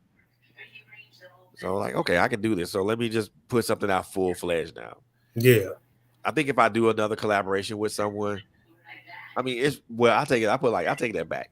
It's probably only one person I would do a collab with at this particular juncture because number one, I know her work ethic. I know who she is. I know I know she's true. She's gonna be true to her word, and I know she's mm-hmm. gonna make sure that we all stay on task. Exactly. If I do any other collaboration, most of my most of the collaborations I've done have been with her. Okay. And shout out to my sis Angela Thomas Smith. Hey sis, I know. So I mean, most of my collabs have been with her. And I mean, it's always been a seamless process with her. And I can't think of anybody else that would do a collab with. Now, anybody outside of that, we're gonna have a discussion. Yeah. Let's talk about this. What are we doing and why? What are we doing? What's the scale? How we're gonna schedule this, and how we're gonna bounce ideas off of each other. And here's another thing you don't want. I got a new phrase. I got a new name for it. I'm like, no, you're not going to Anderson pack me. But people like, what do you mean Anderson pack you? I'm like, you know what I mean? Because when Bruno Mars and Anderson put Silk Sonic together, y'all forgot Anderson was part of Silk Sonic. Y'all kept talking about Bruno. Like, hello, Anderson was a big part of that. I don't want to do a collab with somebody, and all y'all talk about the main author. And like, hello, I was in on that book too. I contributed as well, Hey, I'm over here. I'm over here. I wrote like 70% of it. Like, like I'm over here. Exactly. And to me, that's like so. I don't know. Especially if like the one of the contributing authors is like a headliner or and it really overshadows your work. Because plus you can write on the same level again. But they still won't get all the glory. Of course, I don't like glory hounds. I really don't. Because the opposite of that too is you could be the big headliner, and then that person may be getting overlooked because of you. So it's like I don't want that to happen to them either. Like I want it to be on the same even keel. We both did this work. Yeah, I mean, and I think if somebody tries to do that and be like, look, it's a collaborative effort. Mm-hmm.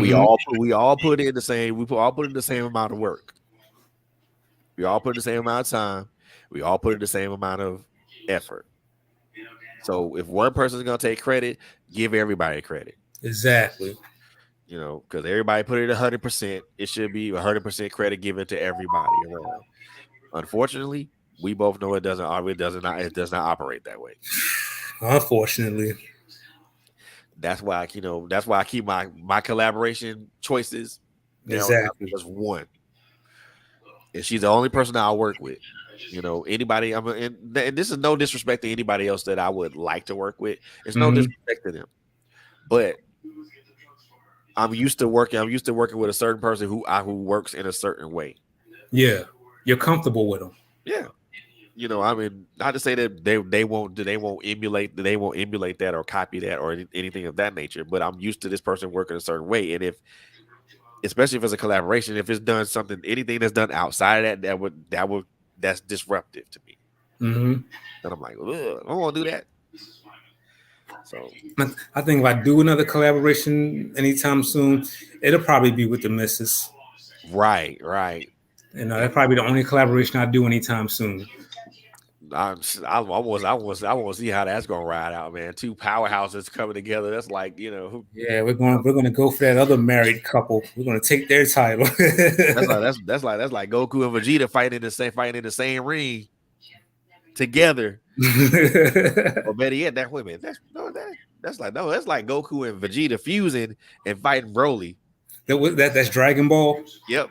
Okay, That's see, I'm not really up on I need to get up on the anime. Everybody's up on it. I need to get up on my anime. look, I'm I'm an anime head dog, but I haven't watched a lot of it as of late though, because of you know how they go. Yeah, Uh, life shit. yep, of course, life shit takes over, and all of a sudden the things that you do or that you like to do tend to take a back seat. What's some good anime? Because I see a lot on Hulu. So I'll be looking at it. I want to check this out. I don't know.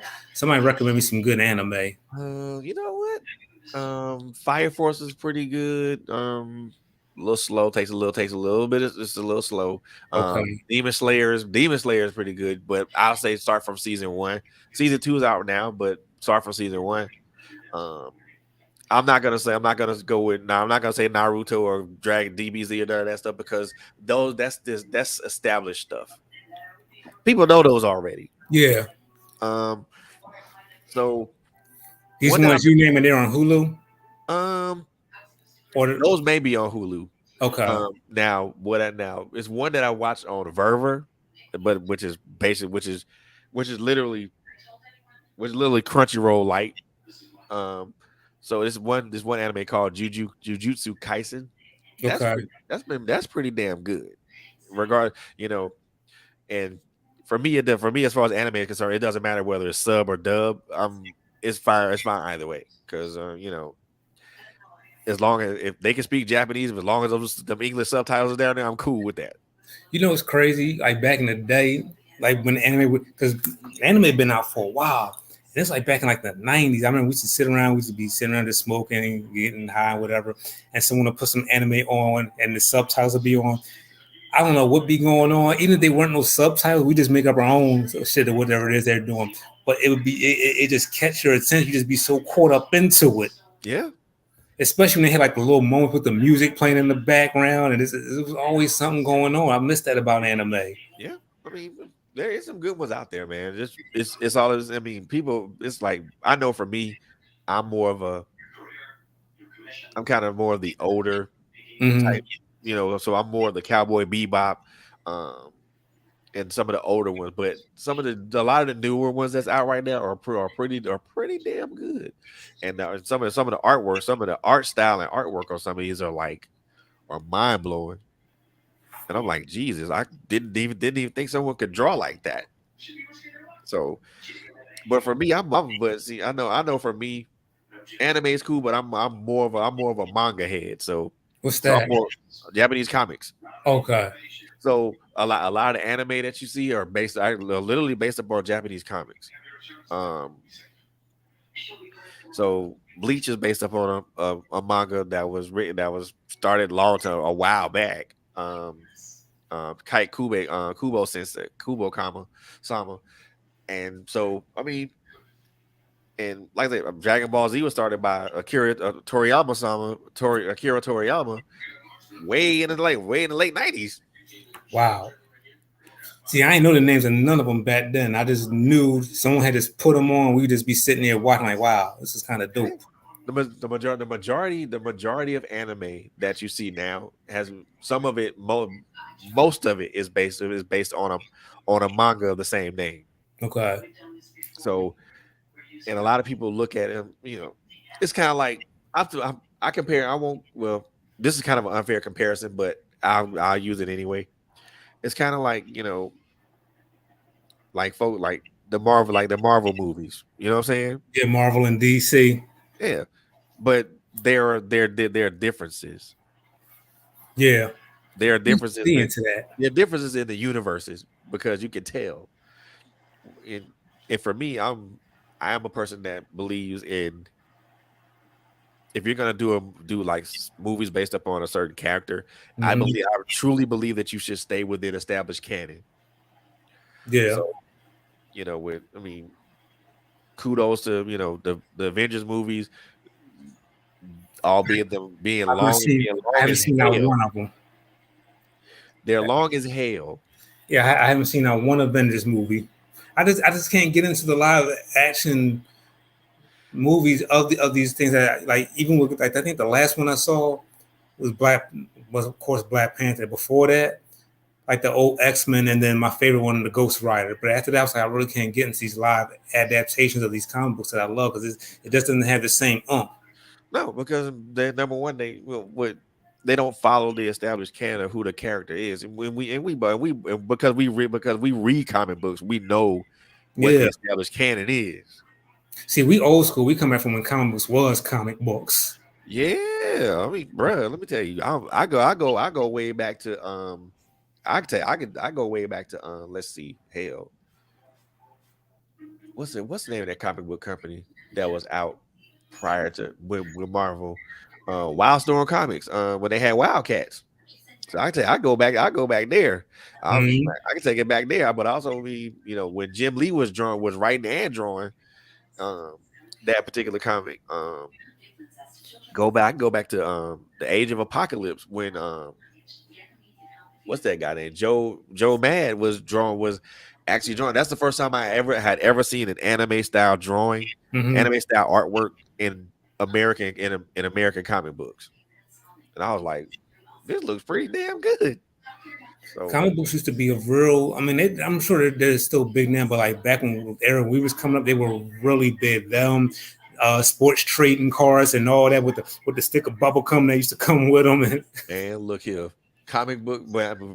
So you already know what it is. You go to a bookstore or a comic book store, get the latest issue of a comic and read it from cover to cover and then put it away. and like you would literally sit there and wait months for that little 20-30 page comic to come out. It's, yep, that was my ritual back then as a kid. That's what it was. I mean, wait that whole month or so for that comic to come out, and then just to see the continuation of that story. Exactly. And I'm like, and for me, and you already know, for just to do that was kind of like would be the highlight of a day. Hmm. And I'm like, wow, they now you got digital comics and And they were so cheap because you could buy like 6, 7, 8 of them at a time. They were that cheap. yeah, oh yeah. All right. Now you got the original Superman comic book going for over $500,000, bro. Well, You got the original Superman comic book going for over $500,000. Like what? wow. You gotta have that. Gotta be in great condition. I'm pretty sure that they are in great condition. But I mean, I know me. I didn't keep comics that long. I mean, for me, they were just something to read, and so I didn't think they would have any type of future value. We always knew that hold on to these comments. Don't even let so much as a little bit of a little wrinkle get in the top corner because something will deface the value of that Oh yeah, comic book. So we already knew the values of it. yeah. I mean, even the baseball and like the baseball and basketball cards. Now I'm like, Mhm. what?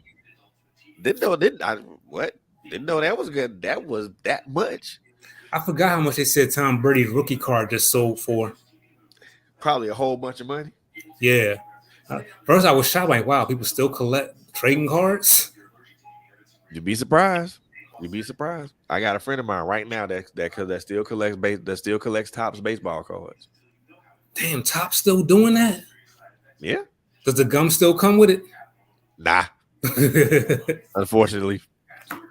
Well, it's nice to know that Big League Chew is still out, still around.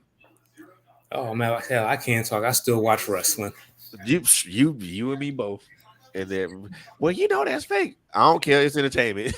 See, here's the thing people don't understand. No, it's not fake. It's scripted. There's a difference between fake and It's it's scripted. predetermined. When you're getting real injuries, there's nothing fake about that. It's just predetermined and it's scripted. But them getting hurt, I don't think people really realize what's under that wrestling ring. It's about that much. If like, you ever wrestled amateur, like I did, the wrestling mat on the amateur is about that thick. That's how much cushion under that ring. The rest of that is plywood that they're falling on.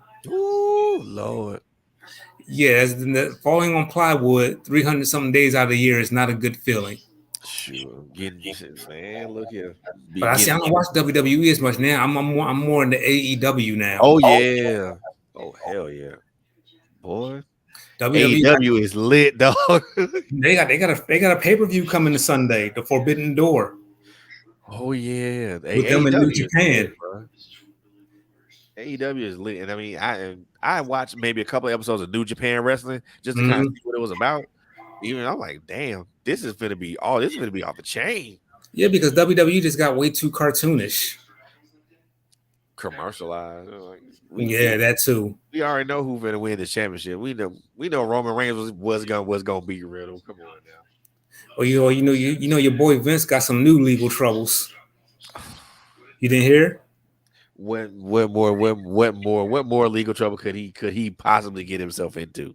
Well, he was messing with this paralegal chick, and when he was done with it, he would pass her off to one of the head of talent relations, and he paid her $3 million in hush money to not say anything. So now all that's coming out. So now the board is investigating Vince. So right now, Stephanie is the CEO, but we know Vince is still calling the shots, even though he's not there right now. They told him to step down. He's not letting no one run that company until he's dead. But yeah, he's under investigation for that, for the $3 million in hush money that he paid this paralegal. Basically, he was paying for a jump ball. That's why, because I didn't even know him and his wife were separated for the last 3 years. Because she's big in politics, so she couldn't have that attached to her name. You know what? That's gonna be that man's downfall. And the McMahon family is friends with the Trump family, of course. So that carries not only that carries some political weight. Mm-hmm. Man, I keep telling folks, do you do wrong stuff? You do wrong stuff. You end up it come back to you. The universe does believe the universe is karmic related. Yes, sir. You gonna get it. Just me and a friend of mine. I mean, and this is kind of way off topic. Me and a friend of mine was talking about D. White. I'm like, bruh, that man ain't that. He talking about, you think he gonna play? Hell no. Who? D. White, Deshaun Watson. Oh, okay. So hell no, that man ain't playing. Most of them cases he got settled out of court, but they still gonna suspend his ass. And he black too. Not to make it racial, but you already know how that goes. He gonna get the damn book thrown at him. Yo, I did not know that the Giants just traded Saquon Barkley to the Chiefs. What the? I had to look that. I gotta look up again. A notification came on my phone. I'm like, wait, because I'm a Giants fan. I'm like, whoa, the Chiefs, they're happy with the deal with Saquon. Oh, hell no, I know my team did not get rid of our best running back. No, they didn't just do this to me. Okay, well, let's be honest. KC needed a running game to complement their passing game, and their running game has not been the best over the last 2 or 3 years. But as a Giants fan, you're like, oh my God, can it just get any fucking worse? Yeah, it can and probably will. We done lost Beckham, we done lost Barkley. Like, oh my God, who else? I mean, unless Daniel Jones has a resurgence at quarterback, I mean, Yeah, I don't see that happening, man. It's gonna be more the same. They make it hard to be a fan sometimes, man. Well, let's just keep it real. The Giants do play in kind of sort of a cupcake division. Yeah. So it ain't like it used to. The East ain't nothing like it used to be. Because the Giants were always a force. The Cowboys were always there. The The Eagles were pretty Redskins, good. You know, well, the Commanders, aka Redskins, were well whatever they're called these days. were well just we'll just put were. Yeah, question mark. Yeah. So I mean, the East is not what it's supposed. The NFC East is not what it is. What it was several years ago. I mean, It's kind of like now you already know which teams are going to rise to the top. You Pretty know, much. the Cowboys. Cowgirls are going to be there. Yes, I did say Cowgirls for Cowboys fans. And they still gonna get eliminated in the first round. Exactly. Because they got a quarterback that still operates in a deer in the headlight type mode. The Eagles are good. The Eagles are pretty good. They can be better. Yeah. It's really going to depend on the right arm of their quarterback. They could have a decent year this year. Yeah, I think they'll be a good wild card team. they got the talent. They got the talent to be. They got the talent. They can be. They'll be there. It's just wonder. It's just kind of wondering what the Cowgirls are going to do, if they're going to do any, if they're going to make any noise. You like I said, you kind of know which teams are going to rise to the top. Yeah. You already know that the AFC West is going through KC, unless another team rises to the top.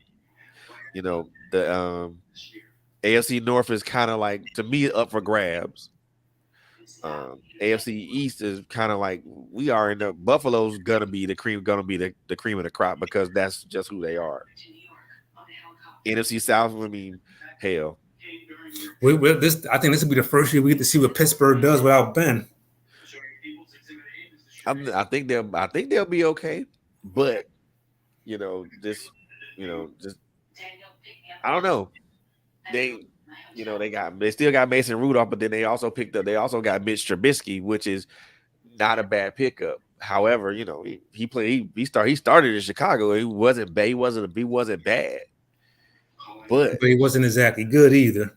No, I mean, but I think I won't say this is a great replacement for Big Ben, but it's gonna be a challenge for Pittsburgh this year. I mean, I wouldn't be surprised if, well, I would be surprised.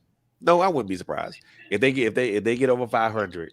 If they have another winning season, then it won't surprise me, because it ain't gonna be codependent upon the quarterback. It's gonna be what Mike T gonna do and how he game plans.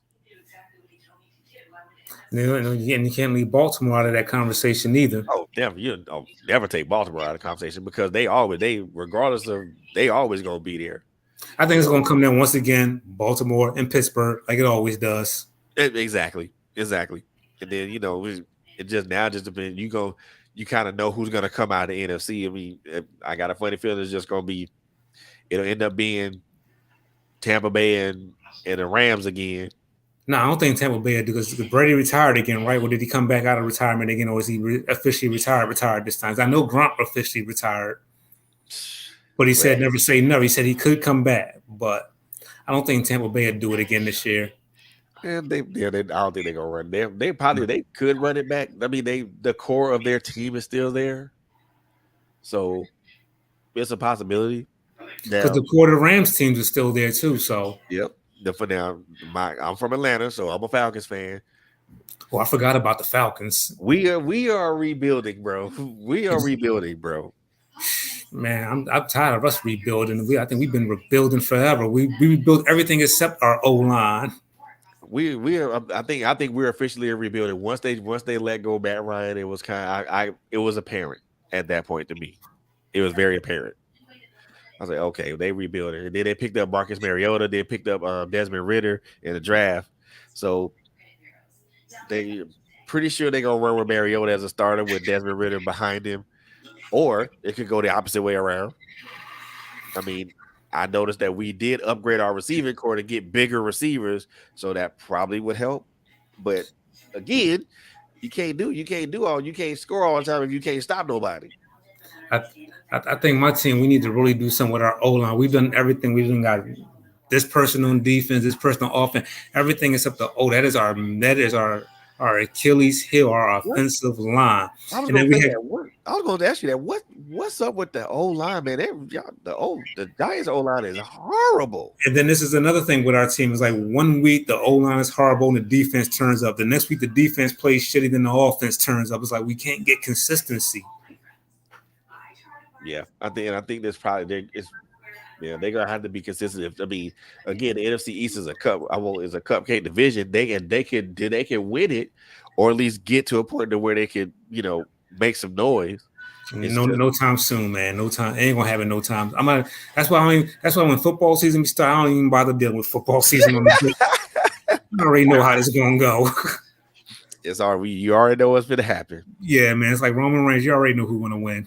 Exactly. And now Like, now the when I now this NBA thing, I really thought Boston was gonna pull it off, but then Steph Curry.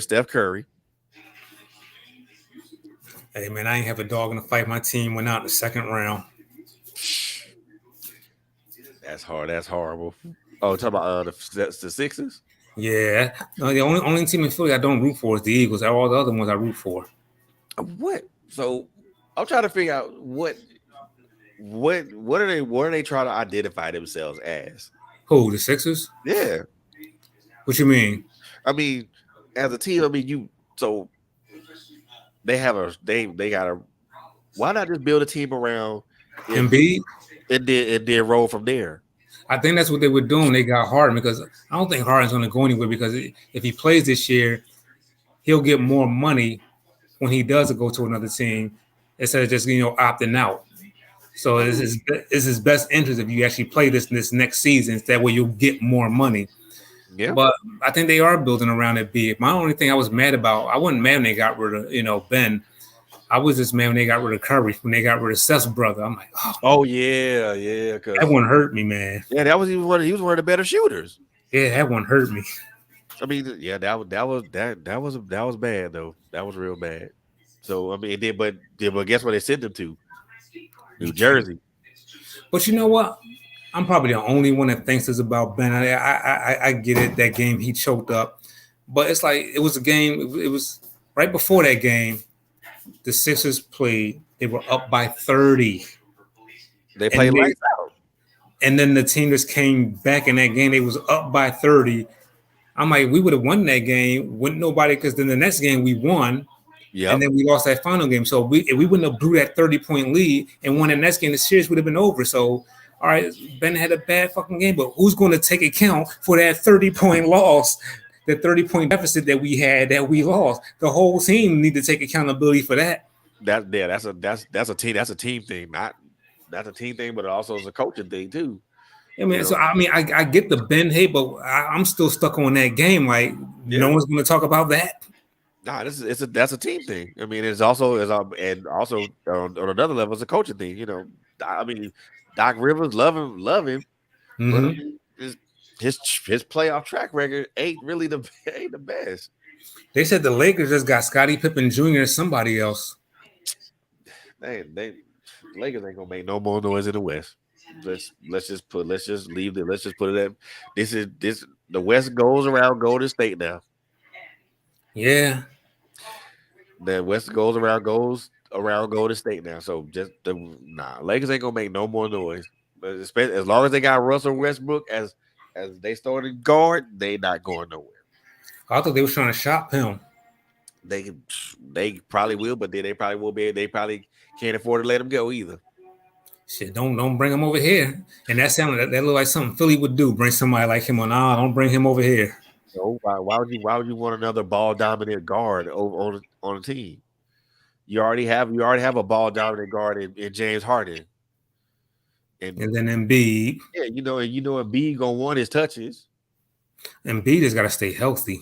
Yeah, that has been the black mark on him for quite some time. Yeah.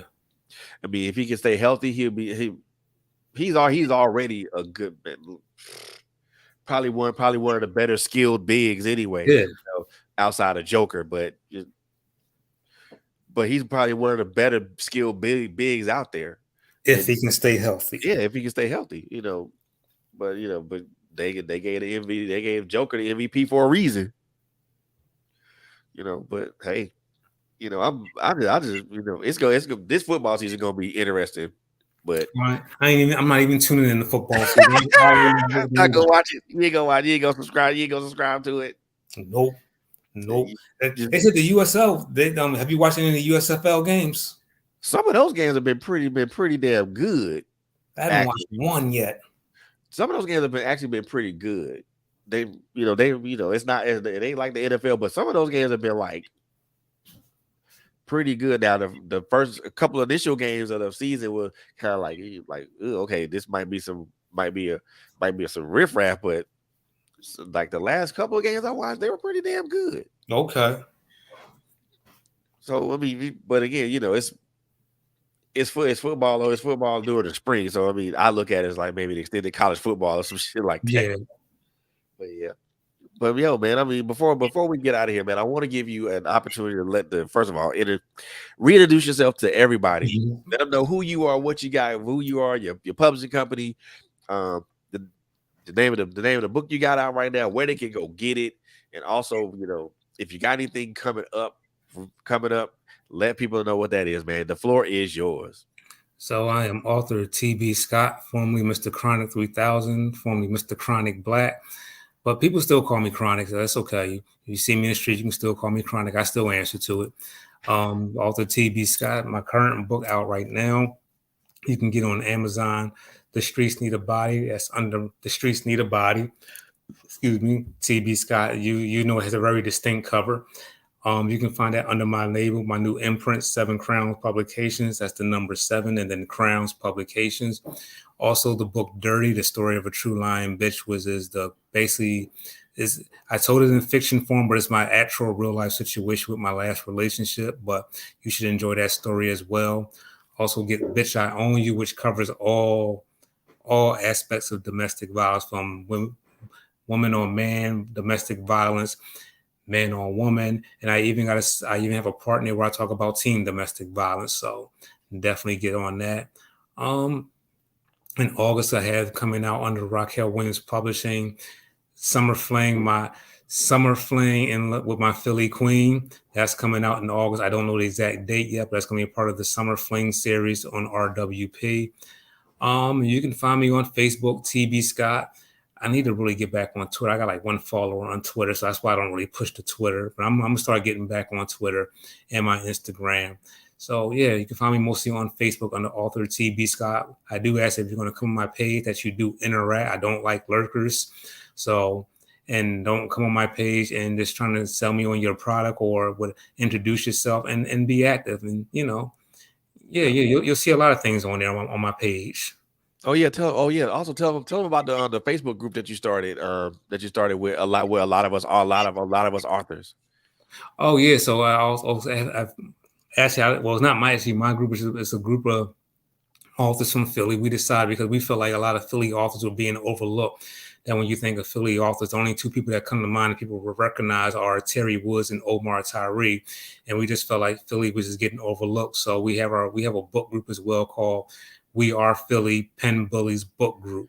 That's We Are Philly Pen PEN Bullies Book Group. And you can find that on Facebook as well. And you can find a lot of the authors from Philly. It's just us promoting our books and getting you familiar with the talent that's in this city, because Philly has a lot of talent that gets sometimes overlooked and overshadowed.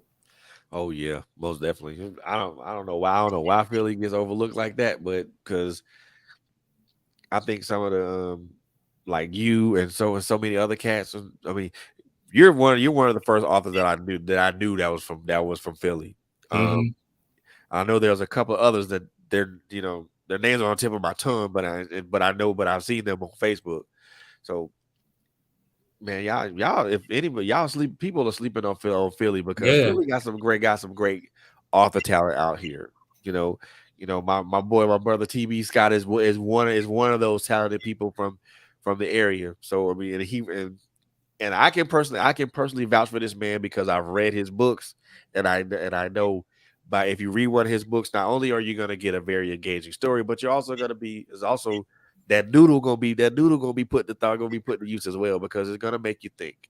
exactly. That's all we want to do: entertain you and make you think. There you go. Entertainment and thing. Make sure you use that noodle as well, man. So, And shout out to the wife and shout out to the missus too, Vet oh Wilson from yes, Boss Up. I'm right now. I'm here right now because I would have quit. I'm here right now because she wouldn't let me quit, and she stayed with her foot up my ass and made sure that I got on it and did what I need to do. And every man needs a strong woman to push him. And if you got a yeah, strong woman that's going to push you, you need to keep that woman because that woman is definitely a keeper. So I have yes to give my indeed. wife her props. Love you. Yep. Shout out to the queens, y'all. Shout out to the queens who do what they can to make to uplift and support their man. Shout out to y'all. Shout out to y'all, man. Y'all are the unsung heroes around here, man. Exactly. So most definitely shout out.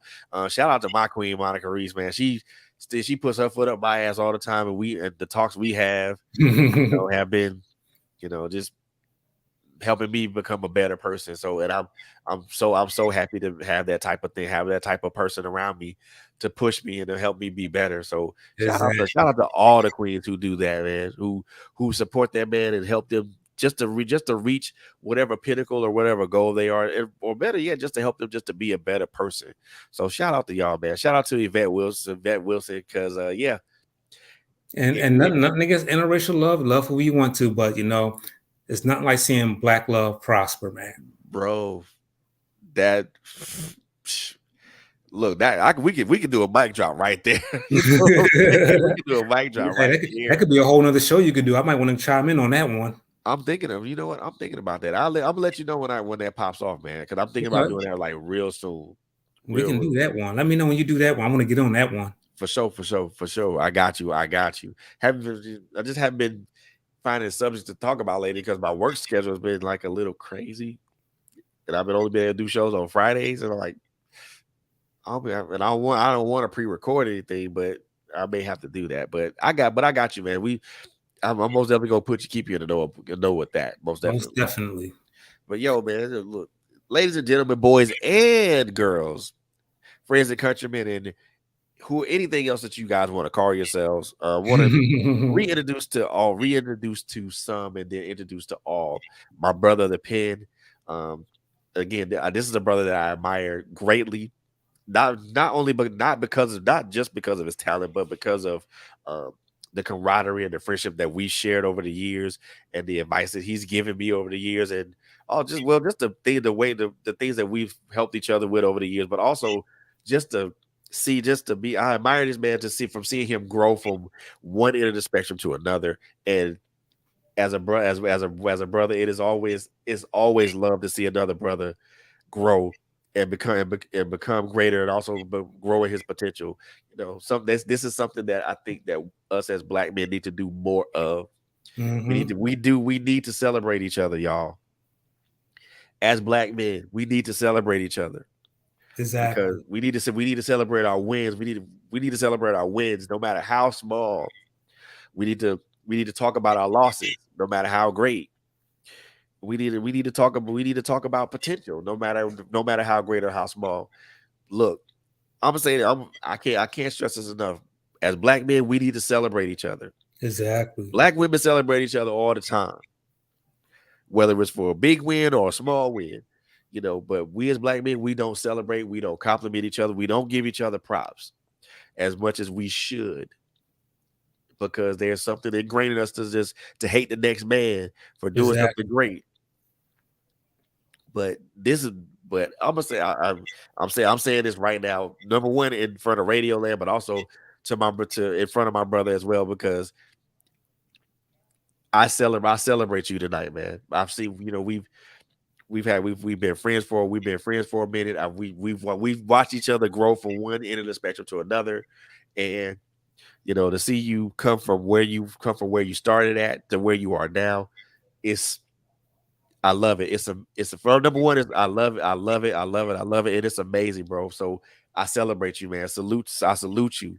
You And know, salute to you too, well, man. Because like I said, we both watched where each other has come from our days at DKP yeah. to doing anthologies and working with other people to now both was basically black owned businesses. Yeah. And it wasn't an easy road for either one of us to get there. We're both there. So definitely a salute to you as well, man. Oh man, I appreciate it, man. It's all love, bro. It's all love, man. So man, my brother TB Scott, author extraordinaire, man. His books are available on Amazon. The most recent release, The Streets Lead a Body, is available now. Go get it. Go get it. Go get it. Go get it. I guarantee you, as you will not be disappointed. You will not be disappointed. Also, just man, keep your eyes and ears on the summer series that's going to be coming real soon in August. So keep your eyes on that. My brother and my sister. I'm calling Yvette my sister now. They got some good things coming out, man. And also keep your eyes and ears on the ground for Seven Crowns Publishing, man. Yes. They got some good. They gonna have some good stuff coming down the line. So I want you guys to keep your eyes and your ears on the ground for them. I really want you guys to, because it's one thing to say you're gonna support someone, but it's also another thing to actually support someone when they do Exactly. something. It's being an entrepreneur is not a good. I won't say that it's not an easy road to take. And it's each day comes with its own personal challenges. And it comes with its degrees of successes, degrees of failures, but also its degrees of indifferences. Mm-hmm. And we as business owners, we navigate those waters daily. So, you know, do me. I won't say do me a favor, but support an entrepreneur if you can. It doesn't have to be anything monetary. Just just liking their content on Facebook or Instagram or whatever, or just saying hey, or reaching out to them, via messenger, don't without being creepy or trolly. Mm-hmm. Just say hey, I saw your post or I saw your book. I like it. I like it. I'm gonna buy it. And things of that nature. So support an entrepreneur, support an author. You know, all those things. All those things help us as number one as an entrepreneur, and also as because it lets us know that the path we're on is the right path, but also lets us know that what we're doing is actually reaching and making a difference. So with that being said, I mean, there's nothing more I can really say to that except that. You know what I mean? So once again, man, I want to thank you, brother, for coming on and Thanks for just blessing having us me, with your man. presence, man. I salute you. I celebrate you tonight and every day, because I know this journey we're both on is far from over, and this is just the beginning for both of us. Exactly. So. Okay. Look forward to doing this again, man. We're going to run this back again. So, Oh hell yeah! Oh hell yeah, man! Look, I really want you and wifey to come on so we can talk about what she got going on too, man. hey, just let me know because she's on your page, right? Yeah, Yeah, let me know, or I'll let her know, or talk to her. We'll work it out some kind of way where we can both of get course, on. of course. You know how we do. Yeah, we'll work it out. You know how we do. But ladies and gentlemen, boys and girls, that's going to conclude this episode of The Office Alley with me, your host, Frederick Beatty. This particular show was proudly sponsored by my brother, Russell Tyson's life-changing stage play, A Changed Mind. And let me just go ahead and throw this announcement out here right now before I personally forget. So, coming back to the Atrium, August 6th, 2022 at 7 p.m. Atrium is located at 5479 Memorial Drive in Stone Mountain, Georgia. Zip code is 30383.